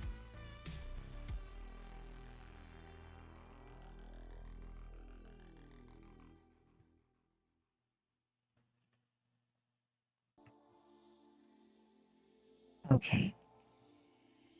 I know I haven't taken a break yet. I usually do. You want these lines done. You'll forgive me if I take my break a little late, won't you? Yeah, you will.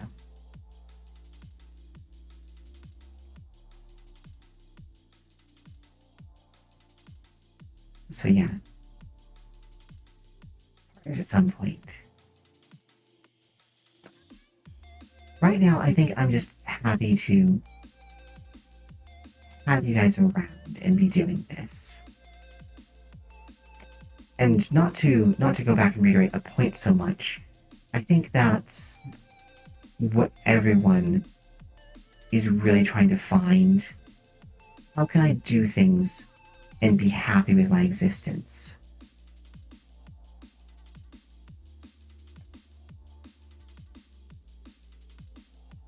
And when we figure that out, that's when we start knowing how we want to proceed forward with our lives, our relationships, or whatever.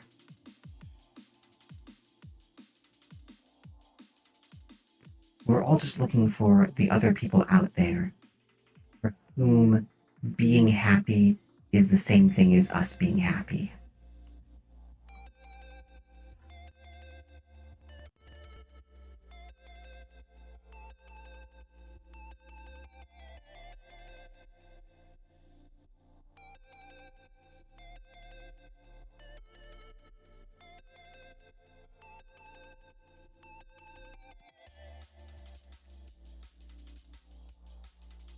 And apparently what makes me happy and apparently you happy is Monster Girls.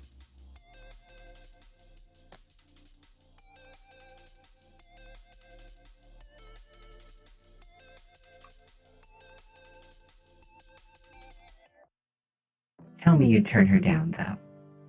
Come on, would any of you? Excellent tastes. Excellent tastes.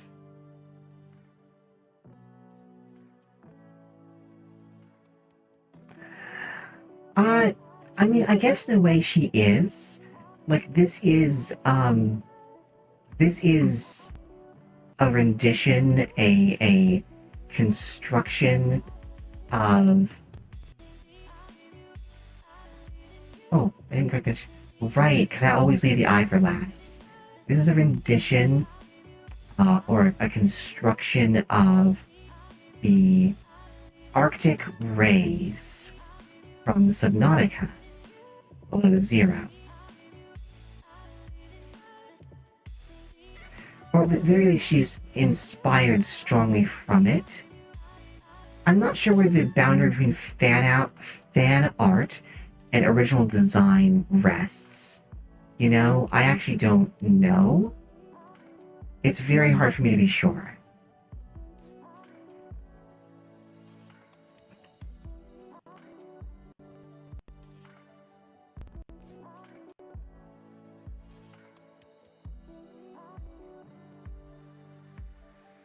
Aww.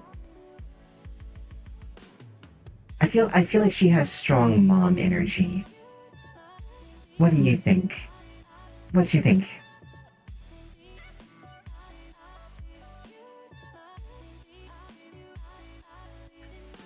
I feel like there's strong mom energy going on here. I'm really happy with that. Okay.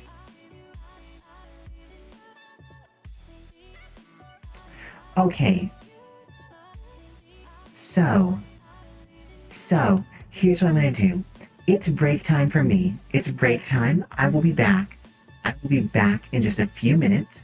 In the meantime, I would ask everyone, if you would, please go submit your thoughts over there. I would appreciate them. And then when I come back, we'll see what happens the rest of the evening. We'll see what happens the rest of the evening. Okay? Oh no. I made a small itty bitty mistake that I'm gonna have to correct or else it's gonna haunt me a little bit.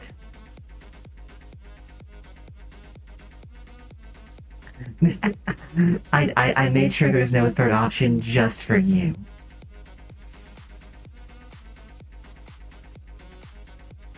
The lack of a third option was just for you.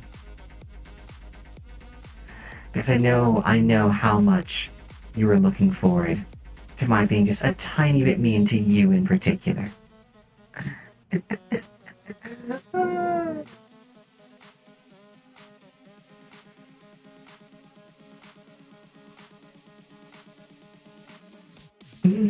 Okay. Alright. There we go. Okay. I will be back. You guys figure it out. And I will be back in just a short time. And if no one decides, then I'm literally going to roll a dice on it. Um, See you all very soon.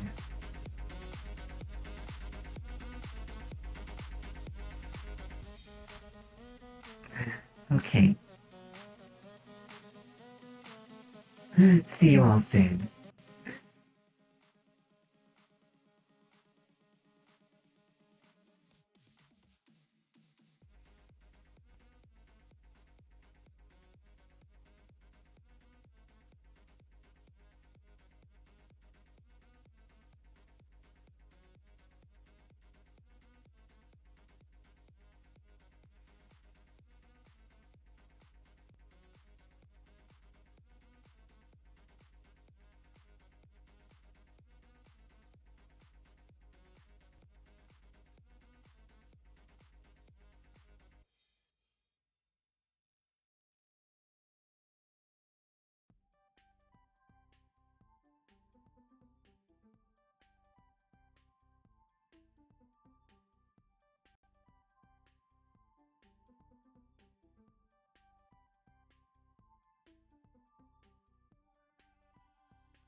Hello all.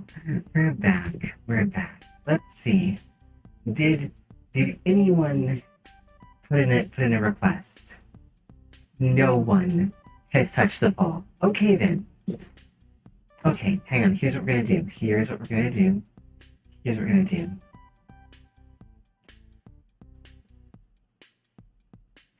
Here's what we're gonna do, since apparently you guys are feeling deeply indecisive. Oh, you guys did vote. Okay.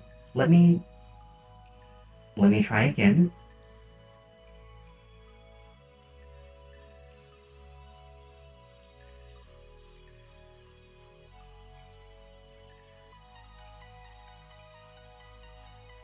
Okay. So one Subnautica. One Subnautica. Um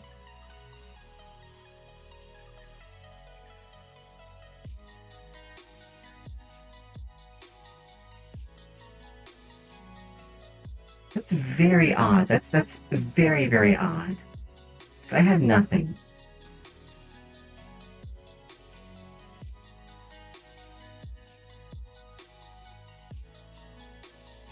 That's very strange. That's very strange. Okay. So it sounds like okay. So there's one for Subnautica. Do you want to try again, or do you want to go with Subnautica as the answer? If you want to try again, we can try again.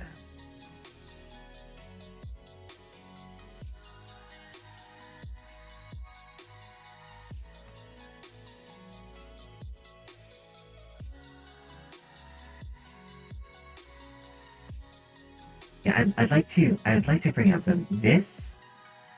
This is this thing.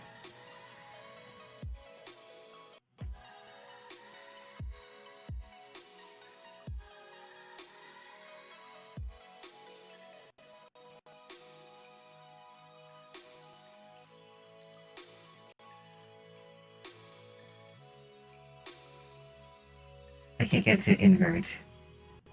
Oh wow.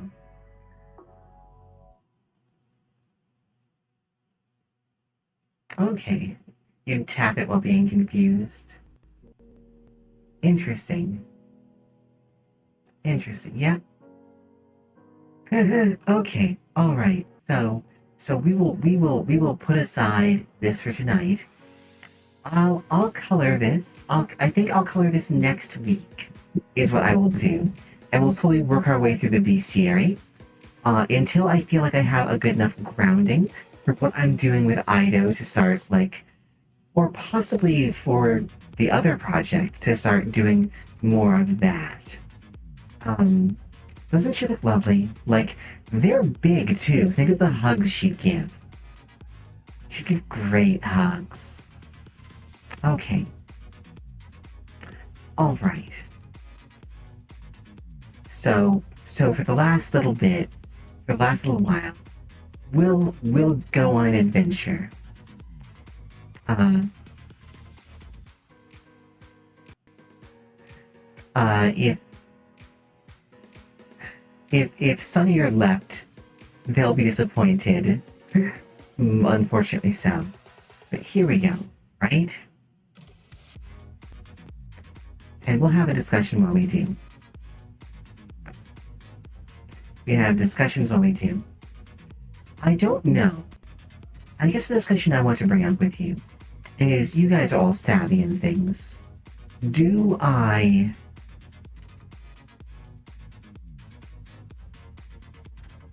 Well then, that's interesting. Okay. Okay.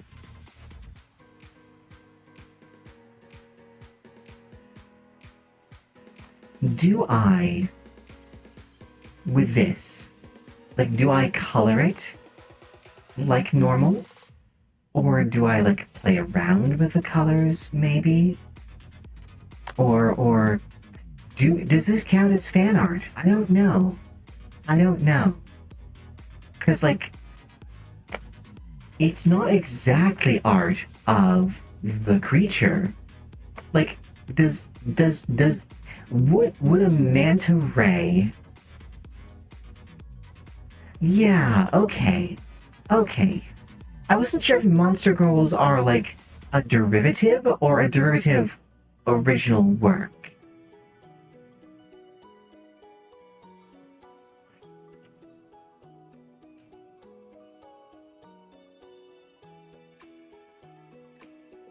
I don't know. It's something I'll have to look into and think about.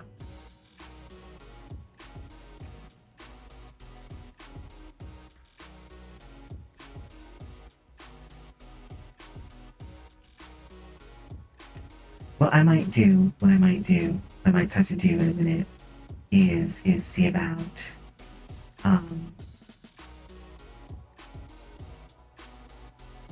getting some other stuff set up. Like it'd be nice to have a place to be able to take information, things like that. But yeah, I guess I'll do based on, so I won't tag it with a Subnautica thing. Like you wouldn't tag like a merfolk based on like a clownfish with like a clownfish tag, would you? I don't think so.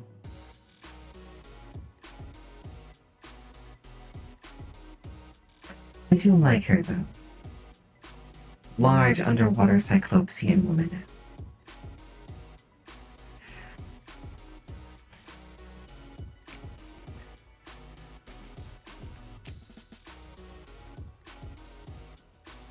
So here we go. Let's close that down. Close all that down. By by boomerfish, do you mean a crash fish? I think you mean a crash fish. I actually made one of those a while back, actually. I made one of those a while back. Maybe I'll show it in response, like if there's like an ask for that kind of thing. Maybe there's a big ask, I will show some of it.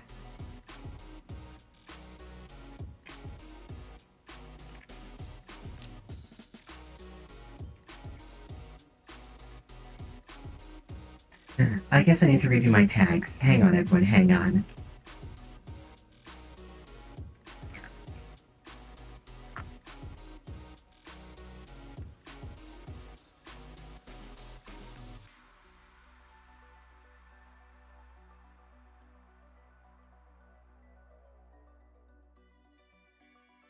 There's a fluid tag. I did say maybe Subnautica though. And we are now doing Subnautica though. It's gonna be a minute. This is the maybe timeline. So there was a poll that was hosted, and the votes came up Subnautica. So now we are in the Subnautica timeline. I I'm really happy with how the lines are coming out.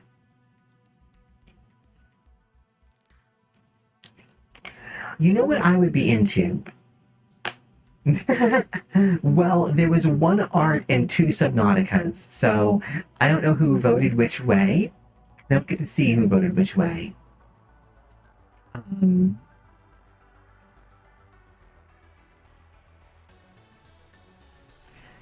but we're dying, and I think tonight, I think a solid goal for tonight in game, is going to be to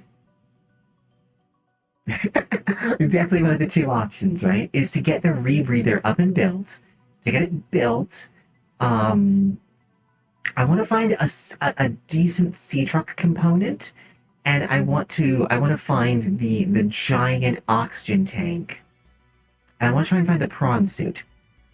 But we're not going to do any of that. Like the big goal is to get the rebreather made, and get the pingling bot made, and start harvesting fur from those stalker things.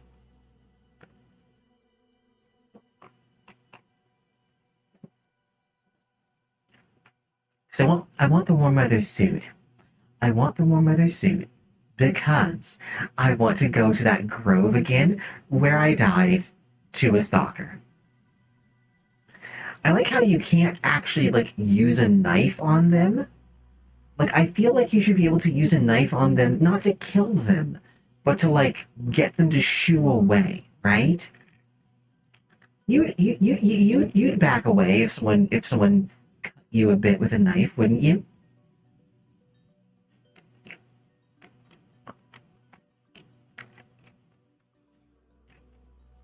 I feel like you would.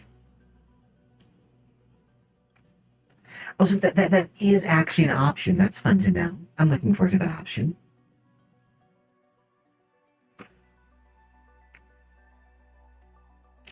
We're gonna be here for a hot second. So while we're here, um, you know one thing I'd like to do, and this was a thing in Starfinder actually. In Starfinder this thing where it's like you were in space, but like space was based on magic. It was very weird. Like you didn't warp drive. The ships teleported or something like that.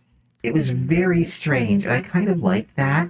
And I'd be kind of into that as like a setting. That seems really cool, and like maybe that hasn't been done enough, or been done in a way that it's like emphasizes that this is like, I guess, like a magical technology, I suppose.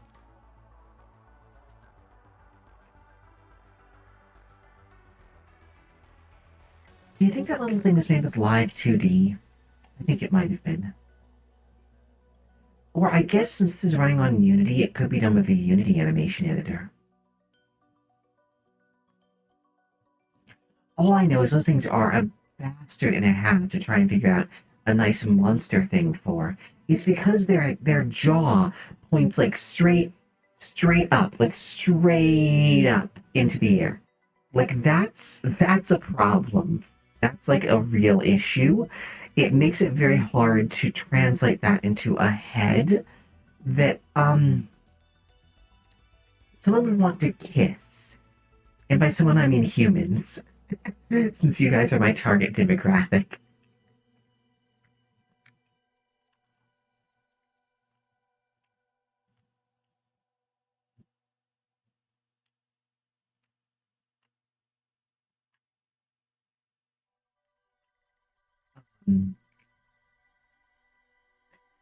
Also, if you're wondering, it doesn't take this long to load for me. Normally, okay, it's because I don't have the best of bases, but I'm fixing that. I'm working to fix that. I have found out about this thing called like NDI, which I'm going to be looking into, which actually circumvents the need for me to get like a capture card, which I was thinking of doing. So if all things work out in like a few weeks, I should have like a much better time with like things like this going forward. I hope it pans out the way I want it to. I don't know if it will, but I'd like for it to. Timelines are a very weird thing conceptually, though. Thinking about timelines. One thing I think that is, let's call it cheap. Let's call it cheap. Is that a lot of things like comic books and things will have this multiverse theory. So they can tell whatever story they want, and it happened. And if someone dies, it happened in woo another timeline. And this is part of a problem with the medium in general. And it's a problem that's interesting because it doesn't have a good solution. The solution, like, because people who read comics, they tend to want more of the same comic. Like, if you like Batman, I don't know if you like Batman. I like Batman. Um, but I like him in sort of a humorous way, I guess. It's complicated. Uh, I guess I guess I could label my opinions on most things as it's complicated and just move on. But I have opinions on Batman. It's complicated. Um, and Batman can't die. Like, which is weird because, like, Batman has to be getting older because he had a kid, and that kid is getting older.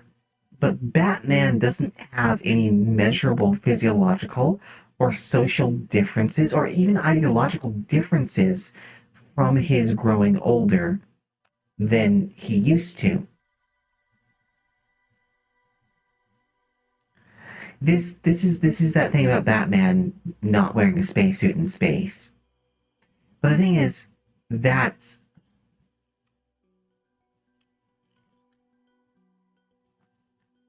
okay, okay, no. Okay, kids, if there was a if there was a Batman X Mega Man crossover, I need to know about this right now because I need that in my life. I need Batman Mega Man crossover, and you just baited that. Like I need to see I need to see like I need to see like the confusion on things. I need to see Rockman steal the Joker's powers. I need to see this. Like what weapon would the Joker have? Would it be do you think it'd be his gas? Or do you think it'd be like those old bombs he used to use? If Rockman absorbed Bane's powers, that would that count as a robot doing drugs?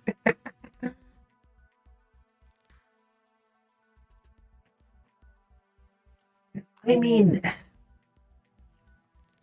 I guess so.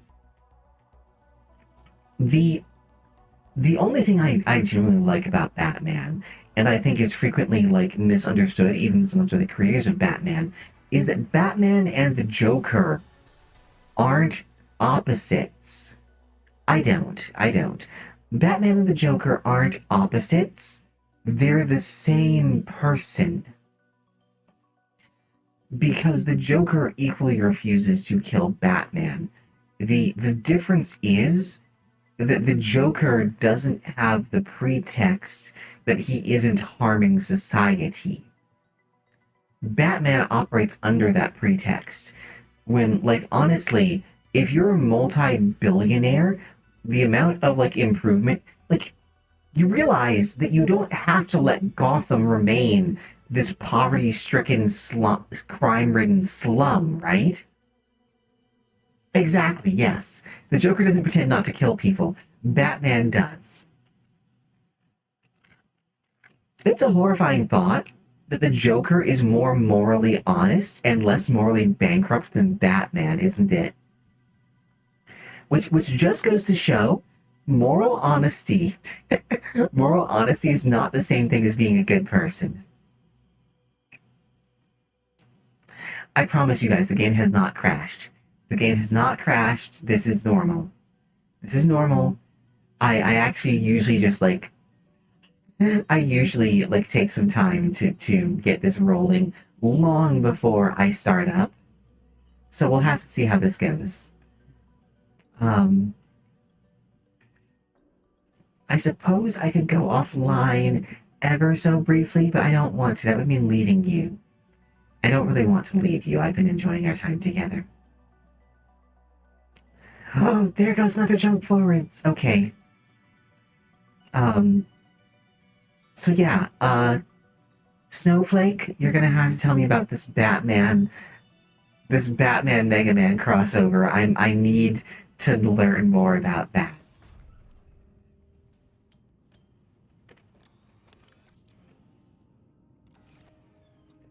Um, like Batman Mega Man crossover. That makes about as much sense as I mean, there was a Mega Man Sonic the Hedgehog crossover, you know?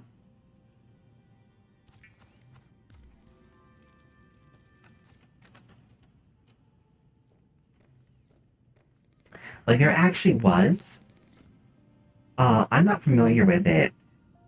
I am super curious about it, I will admit, but I don't know how it went.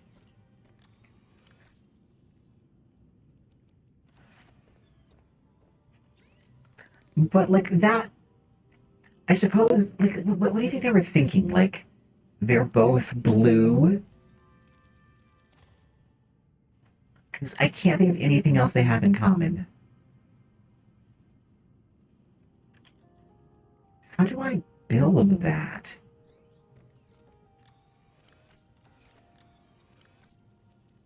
Is that like a builder thing?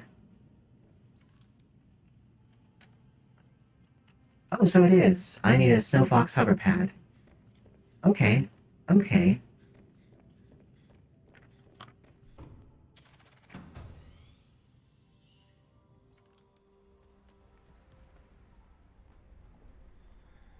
Hey there, Big Beluga. Um, so you use this as someone was talking yesterday how they use this as a butt warmer. I can't build it here. I can build it there though, which is kind of weird. Oh, drat, hang on.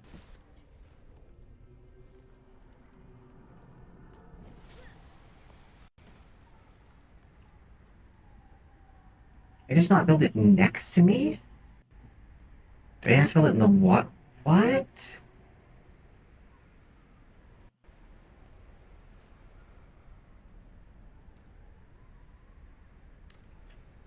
Oh, that's kind of cool.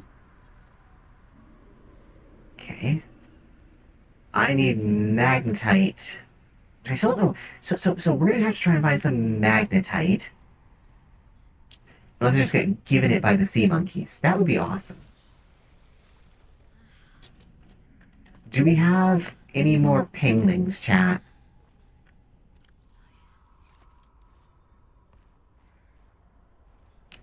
I think I might have lost my penguins when I died. That makes me a bit sad.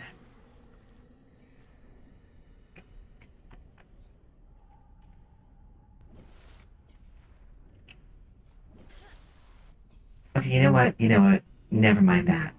We're just gonna come under here. Gonna come under here. Come through and come into here. Welcome aboard, Okay. Captain.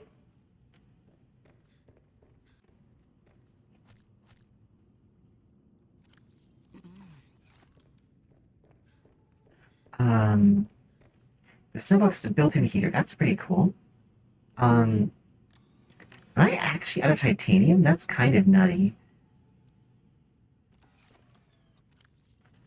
Oh, I made a secondary breather by accident. Okay. That'll be to replace the snowman later.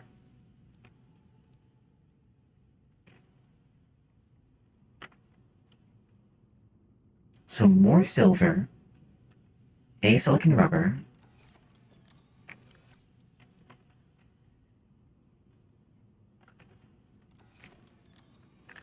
I'm actually gonna be really I was supposed to make drinkable water. What is the thermos for?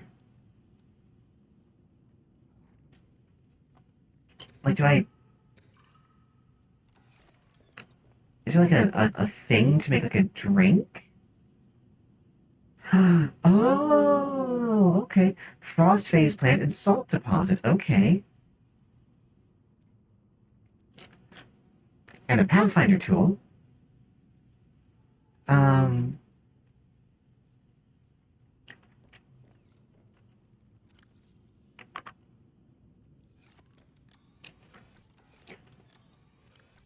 okay. I don't get the thermos.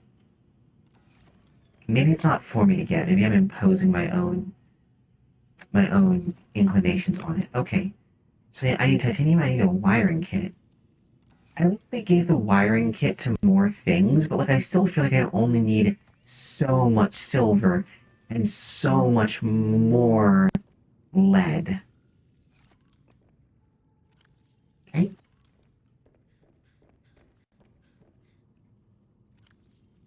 Okay. Let's put the batteries into charge. We don't need to have this many batteries. Let's make a big one of these. That's advanced wiring. Oh, I still need titanium. Okay. Um, we're going out for a titanium run, I think. A titanium run to get some stuff.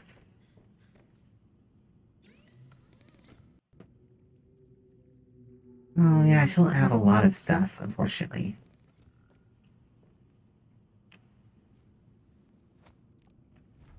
Here we go. Alright, I... What the Okay, I've redocked. I wasn't expecting that. Okay, okay.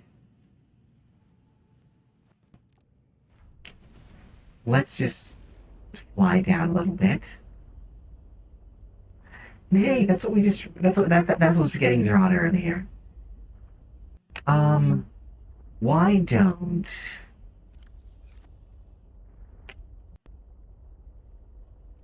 Why don't we go out to... Why don't we not go out there? Why don't we go out this way over to where that is? But we're gonna do it kind of like around the edge of this. Okay, so that maybe we don't run into the big nasty thing. I know I'm probably being like a little bit paranoid, but that thing genuinely had a massive like impact on me. And I hate it. I hate it so much. Okay.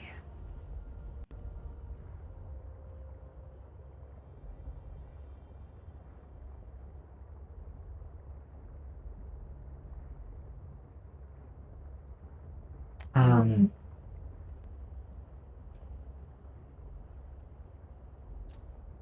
hey. Oh, we can actually just go down here and like look for lead in here, can't we? Probably get plenty of titanium too. I hit something.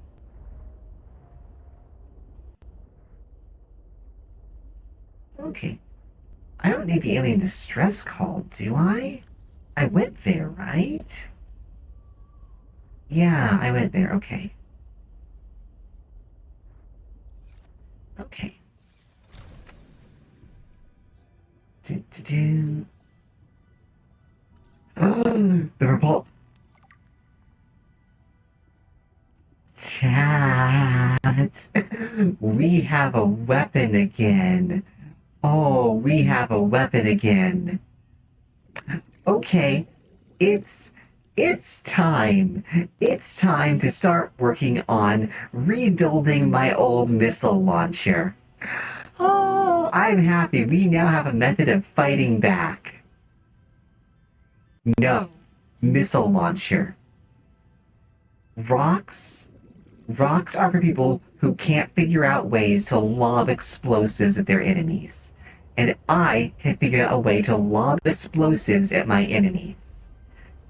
This game doesn't want you to do it, but that giant ass motherfucker that's been terrorizing the whole area is going to go down. No question. Exactly. These will be my missiles.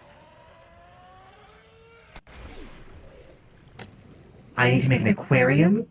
I need to start breeding crash fish like there is no tomorrow.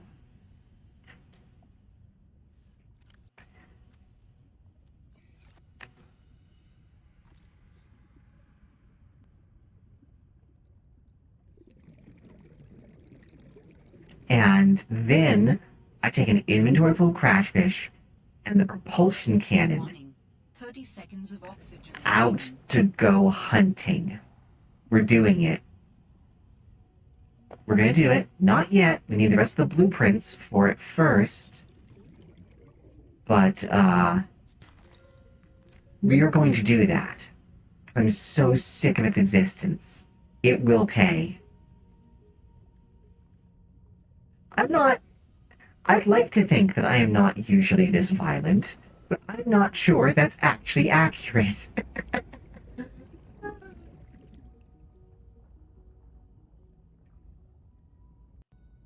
I'm so tired of being scared by it, though. You have no idea.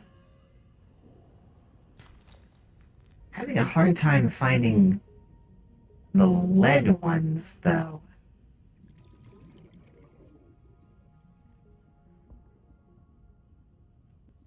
Like, I need titanium too, and that's great. Warning. 30 seconds of oxygen. Yeah, right? You guys kill stuff all the time and it's fine. Your biosphere is still intact, mostly. I say that like basically every sapient species that doesn't crawl to the top of Darwin's murder pile, like, doesn't do the same thing, right? Where the fizdiuck am I? Okay, Jeff's over there.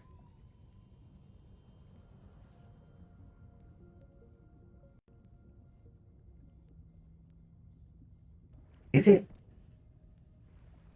Oh, hey, thank you. I actually do need some of that. Am I in a cave? No? Maybe? Ish? I'm confused. Where's Jeff? Okay, Jeff is over here.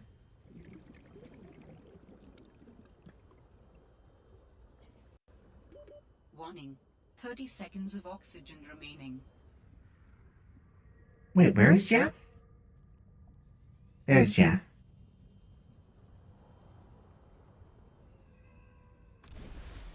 Okay.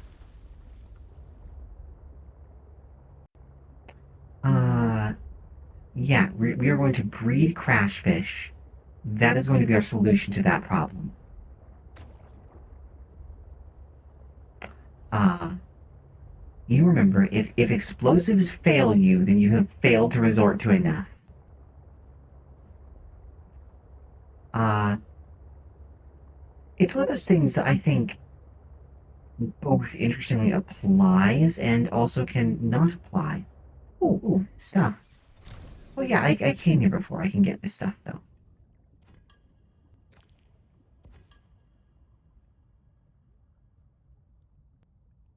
Um, right, and the thing is,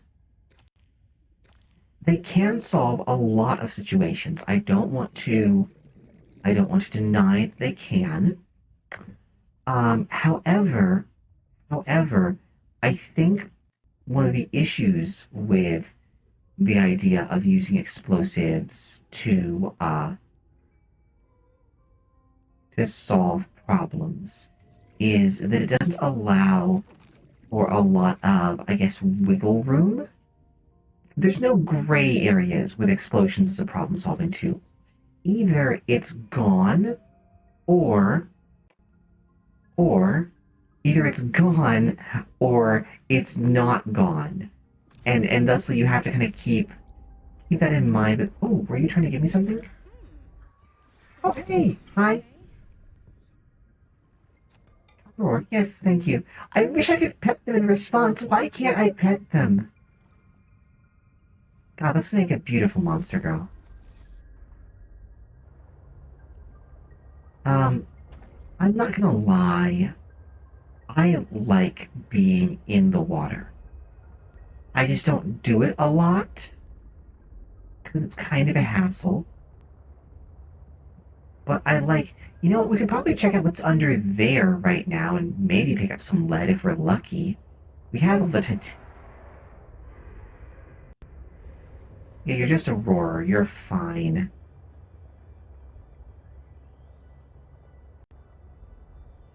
Um, oh, are you the lead ones? Oops.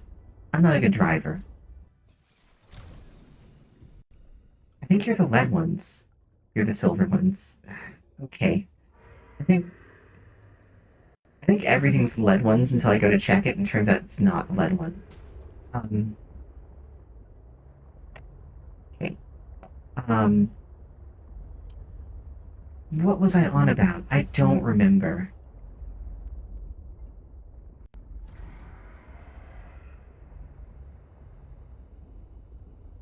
Wait, is that the lead ones?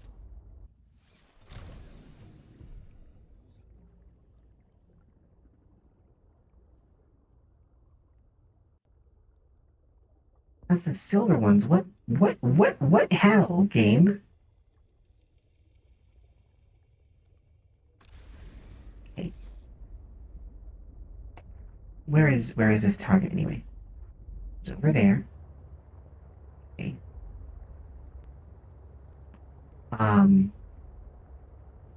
The thing is, though, at least with explosions and this solution, I don't want a middle ground. I want it to go away and to never ever come back. That would be ideal. Oh, right, other species. That's where I was. I'm sorry. I do have to admit, I am a little bit tired. I'm hiding in terror at every single thing now. Okay. Bridges. So it's in the bridges. Let's try and find that. Before we stop, let's try and find that. Because that has been nagging at me something awful. Yes, lead. Excellent. Okay. Any more of that around? Yes, this way. Okay. I wish I could just, like, fabricate lead. You'd think with all this technology I'd be able to, like, create something that would just slowly generate lead over time. But maybe feeding it stuff I didn't want.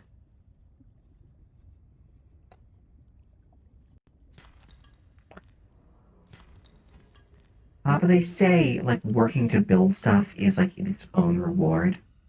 I guess I'm doing the right thing. That's a good example, right? Anyway. Warning. 30 seconds The thing of about oxygen sapient remaining. life is that if it's not aggressive, it does tend to wink out, usually losing out to something that is more aggressive. So, but there's a bell curve, right? It's why Klingons don't make a lot of sense to me, but why I feel like most of it has to be posturing, right? Because if you get aggressive beyond a certain point, you're just going to kill yourselves, right? So you need to, so like optimizing for the species, whether I agree with this or not, optimizing for the species, you want something that is as aggressive as possible before it gets so aggressive that it starts harming itself.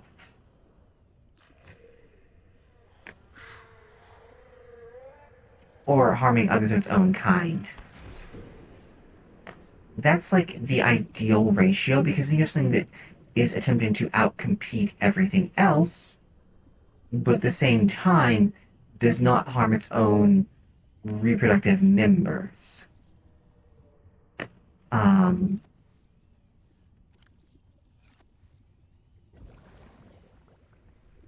I am deeply annoyed with this thing right here. This is the closest I've got, right? This is the closest I've gotten, and this is not it. I was like, do I need to go deeper? I guess deeper could be the answer here.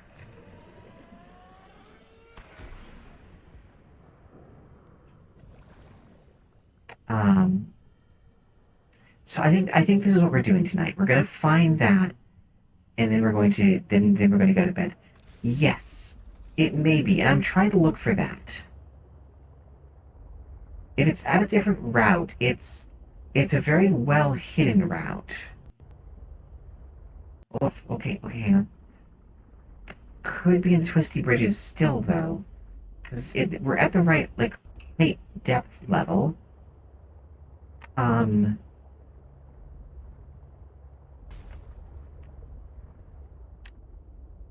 are we? It's a bit below us. No, this was the cave I went to before, wasn't it? Yeah, this was the cave I went to before. So let's try down. Let's try down. Maybe we'll see some goblins. That's diamond. Holy crap. Okay. We can drop salt. Yes, please, more diamond. Some of you guys who weren't here on Sunday don't know about the hell I went through to try and get just 3 pieces of diamond. Oh, hi! Right, it's you. Okay. Right, you're down here. Okay. I forgot those existed down here.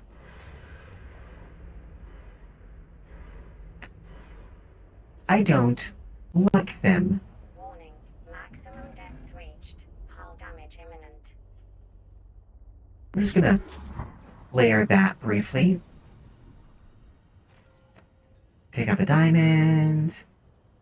Oh, that rebreather is so good. I can actually go and explore areas now. Ooh, what are you? Storage module. Is this it? Okay, I need another one.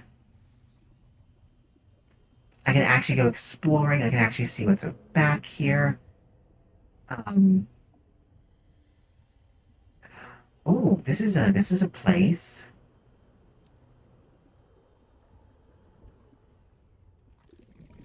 I think this is it, or it's somewhere nearby. Yes, fabricator module. What are you? It is both reassuring and unsettling to rediscover this site after being in storage for so long. My connection to the network grows stronger, however slightly. That was it. That was it. More of these. Okay, no, there's a plant. We can make it to the plant. Before we go, like, all the way back out, I need to see, do we have Warning. 30 magnetite seconds of oxygen remaining. anywhere nearby? Okay, Jeff's over there. What are... Ah! Okay. Oxygen. Okay. You're not friendly. Message received. There's an oxygen plant right there. Okay. There's Jeff right over here. 30 seconds of oxygen remaining. Oh, I can hear you coming from me right now.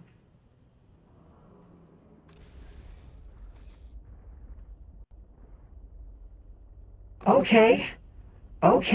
What was that exactly?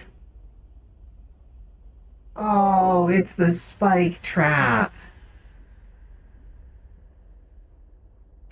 All right, chat. Let's go. Let's do this. That's the thing about expansion pack sequels, isn't it? They bring back all the old shit that they didn't quite have time to finish.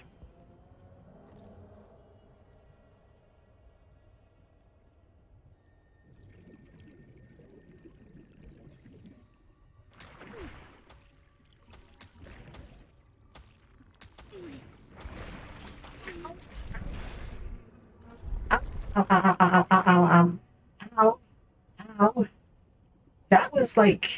That was really unfun. That was like the start to,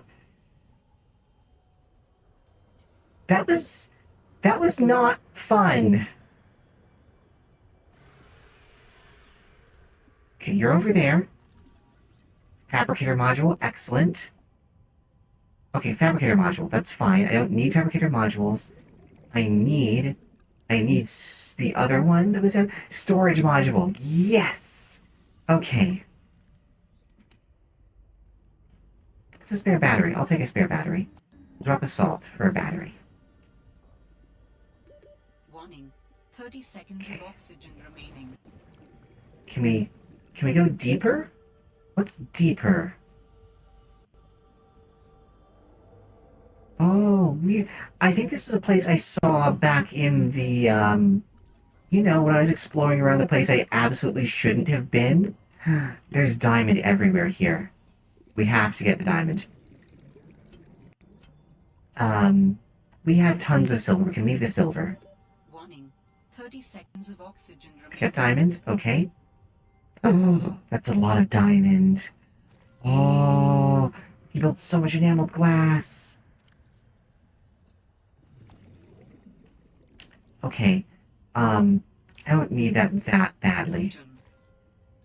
Yep, I know, there's an oxygen plant right here, right here. See, I'm safe. Okay. I got the storage module, right? I got the storage module. Warning. That is 30 lithium. seconds of oxygen remaining. That's gold. I can get plenty of gold, though. Diamonds are like the one that we are super after. Look at all this diamond. Oxygen. Okay. I need oxygen. The plant is closed.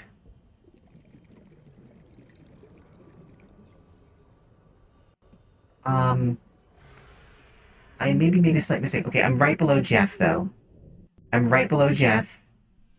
This is fine. This is fine. We can get all of that back. We can get it all back. We can get it all back. We can get it all back. Okay. Okay.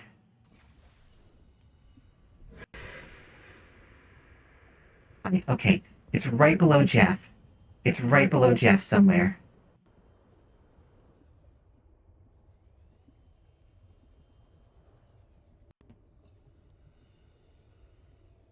Where'd it go? Did I just lose all that diamond? I may... Oh, there's an auction plant right there. I may legitimately cry if I've just lost all that diamond. You don't understand. You guys don't understand at all. I kept trying to get just 4 pieces of diamond. It was a... There it all... Okay.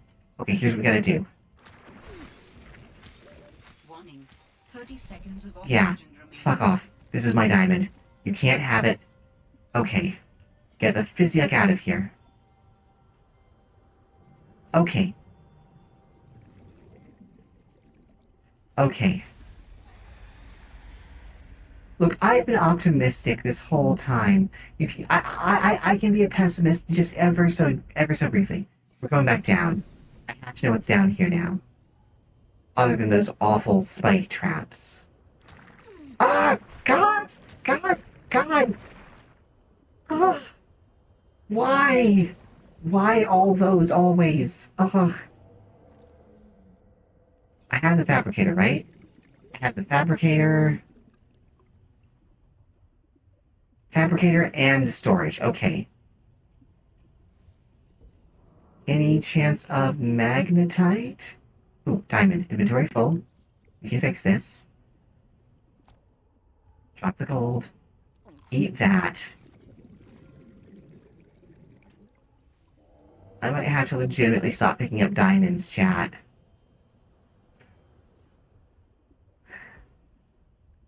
I might actually have to stop picking up diamonds, and this is bringing about great anxiety.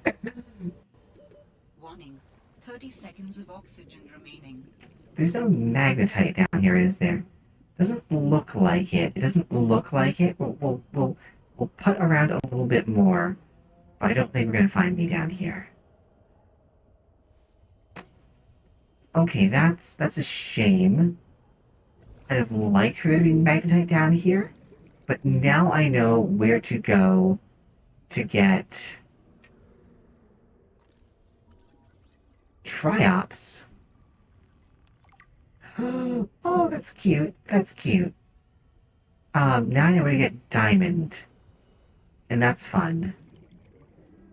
Where's Jeff? There's Jeff. Alright, alright. So let's go back. Let's make our pingling bot. And let's install a few more things. And let's make ourselves some, Warning. Maximum depth reached. Oh, shit. Hull damage imminent. Okay, there we go. Fabricator module. Okay, plasteel ingot. Storage module. Plasteel ingot. What's a plasteel ingot? It's titanium ingot and lithium. I've got the lithium. We can get lithium anywhere. Okay. And up we go. We're gonna start making us a long boy. I have been looking forward to this for a while now. Because I didn't know much about this game going into it, but I heard how the sea truck worked. So I'm actually super excited about this. Where is the Spire Reef? Spire Observatory.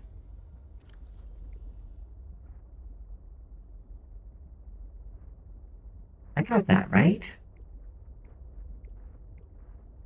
Databank, research.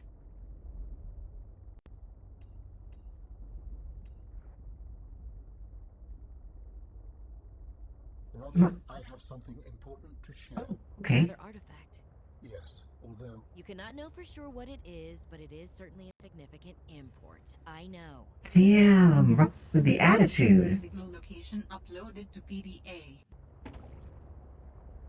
No, that's the wrong one. Why is that in green? That should be in yellow.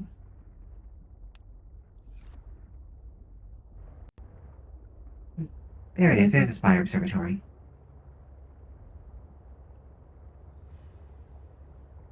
Alright, we're gonna go back, build some stuff, and set ourselves up nicely for the next time we do this.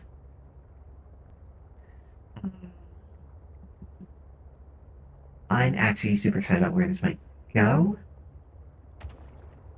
It's the rebreather has changed the game. It has changed the entire nature of it. I can now go wherever I please, do whatever I want, breathe all of the water over and over again. Oh, they're just shriekers, right? As long as I tell myself that, like, as long as I say those are shriekers as far as I know, and I keep saying it hard enough, it makes it true, and I don't have to be afraid, right? Why is it my commute path always goes through this area? I don't want it going through this area, and yet here we are. Okay. Hey. It looks like this might be okay. Oh. A nice, quiet little commute. That's exactly what was called for here. There's a lot of noise. Am I gonna regret this? Oh, it's just you. It's just you. Okay. Okay. Hey there, whole fish. You just keep floating around like a giant donut. I want to pet whole fish. I want all the pet whole fish. Bet they taste delicious. That's a lie. I say that because I feel like they have to taste like donuts. I miss donuts. I would love donuts. Right now. Okay. So, where do I make a pingling? Okay, I make it here. Do I need to make a remote? Without spy penguins. Scientists may have never discovered that penguins incubate their eggs in small cave burrows, often alongside thermal lily roots. I mean, it makes sense. You want your eggs to stay warm.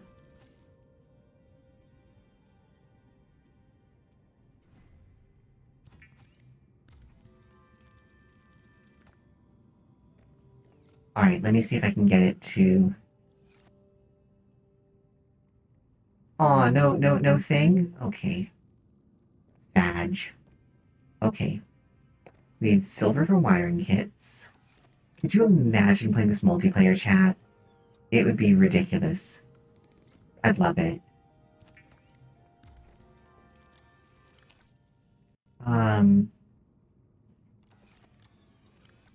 a bunch of diamond. Do I have lithium in here? I do have all the lithium. I don't have enough. As always, I don't have enough of the base material, but I have that.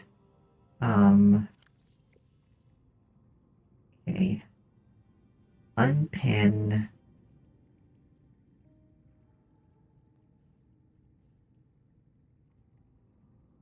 Spy pingling. We unpin the Snow Fox pad. Okay.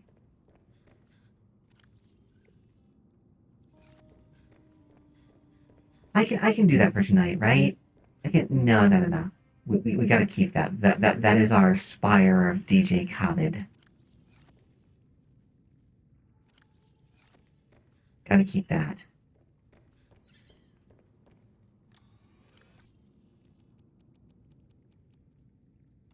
Okay. Builder. Where's my little sea glide?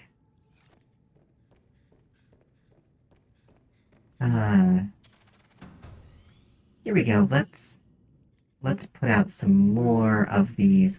Let's finish them off so we don't have any more of that weird stuff pushing down into the water. Here we go. Here we go. And I have lead? Wow, that did not go very far.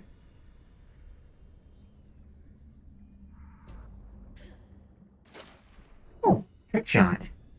Hang on. Hang on. Let's see if I can do this.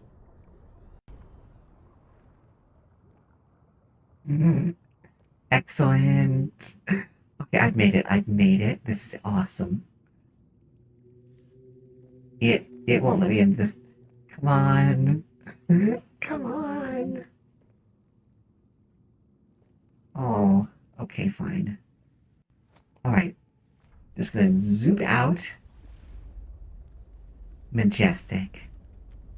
Damn it. Okay. Right, I always forget about that. Okay. Gonna go down some. Go down some, and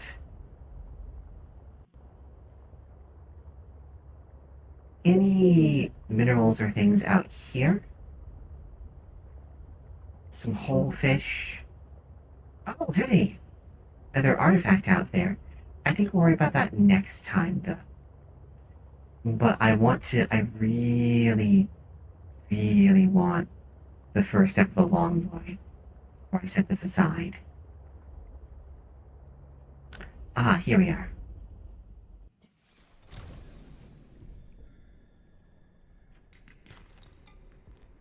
And it's copper. What we need is, titanium.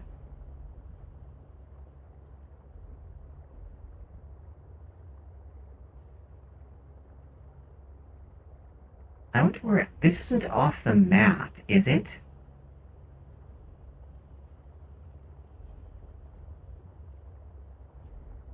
Like, I hope not. Oh, that's right nearby. Oh, hey. Oh, no. No, there it is. Oh, no.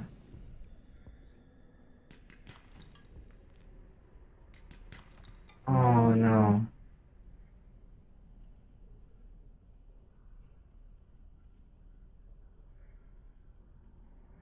An active volcano detected nearby. What? Are you serious? Of course there is one. There's a frickin' Leviathan right there. Oh, why do you have to be like this? I have to go down the volcano, don't I? I have to go down the volcano. I don't want to go down the volcano, but I'm gonna have to go down the volcano, aren't I? I'm not doing that tonight. We're not doing that tonight. I can't deal with that. But I bet that's where magnetite is. 30 seconds of Bet dollars to donuts. Okay, we're just gonna scoot back, back it up, back it up, back it up. Can I elevate? Okay. I hate everything about this.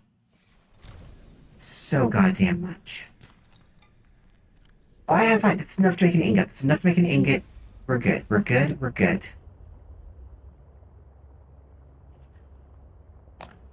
Oh, hell. I don't... Okay, we're gonna do this, and I'm gonna stop playing this because I'm now...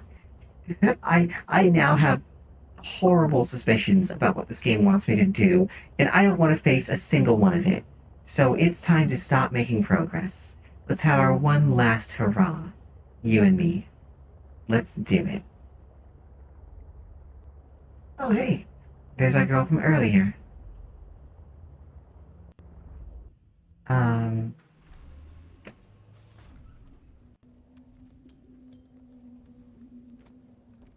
Okay. So run up here. Up here. Make an ingot.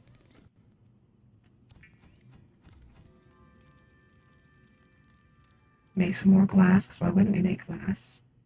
Glass steel ingot. I need 3. Oh no! I need 3 lead. Well, I guess that's it for I can disassemble a thing. Hang on. We're gonna do this. I can disassemble a thing, I can put it back later. I can disassemble a thing, I can put it back later. We are not giving up on this. We're not giving up on this. Okay. Since you guys are mostly here for the aesthetics, you guys don't actually do... Can I not disassemble them once they've been built? I can't disassemble them once they've been built.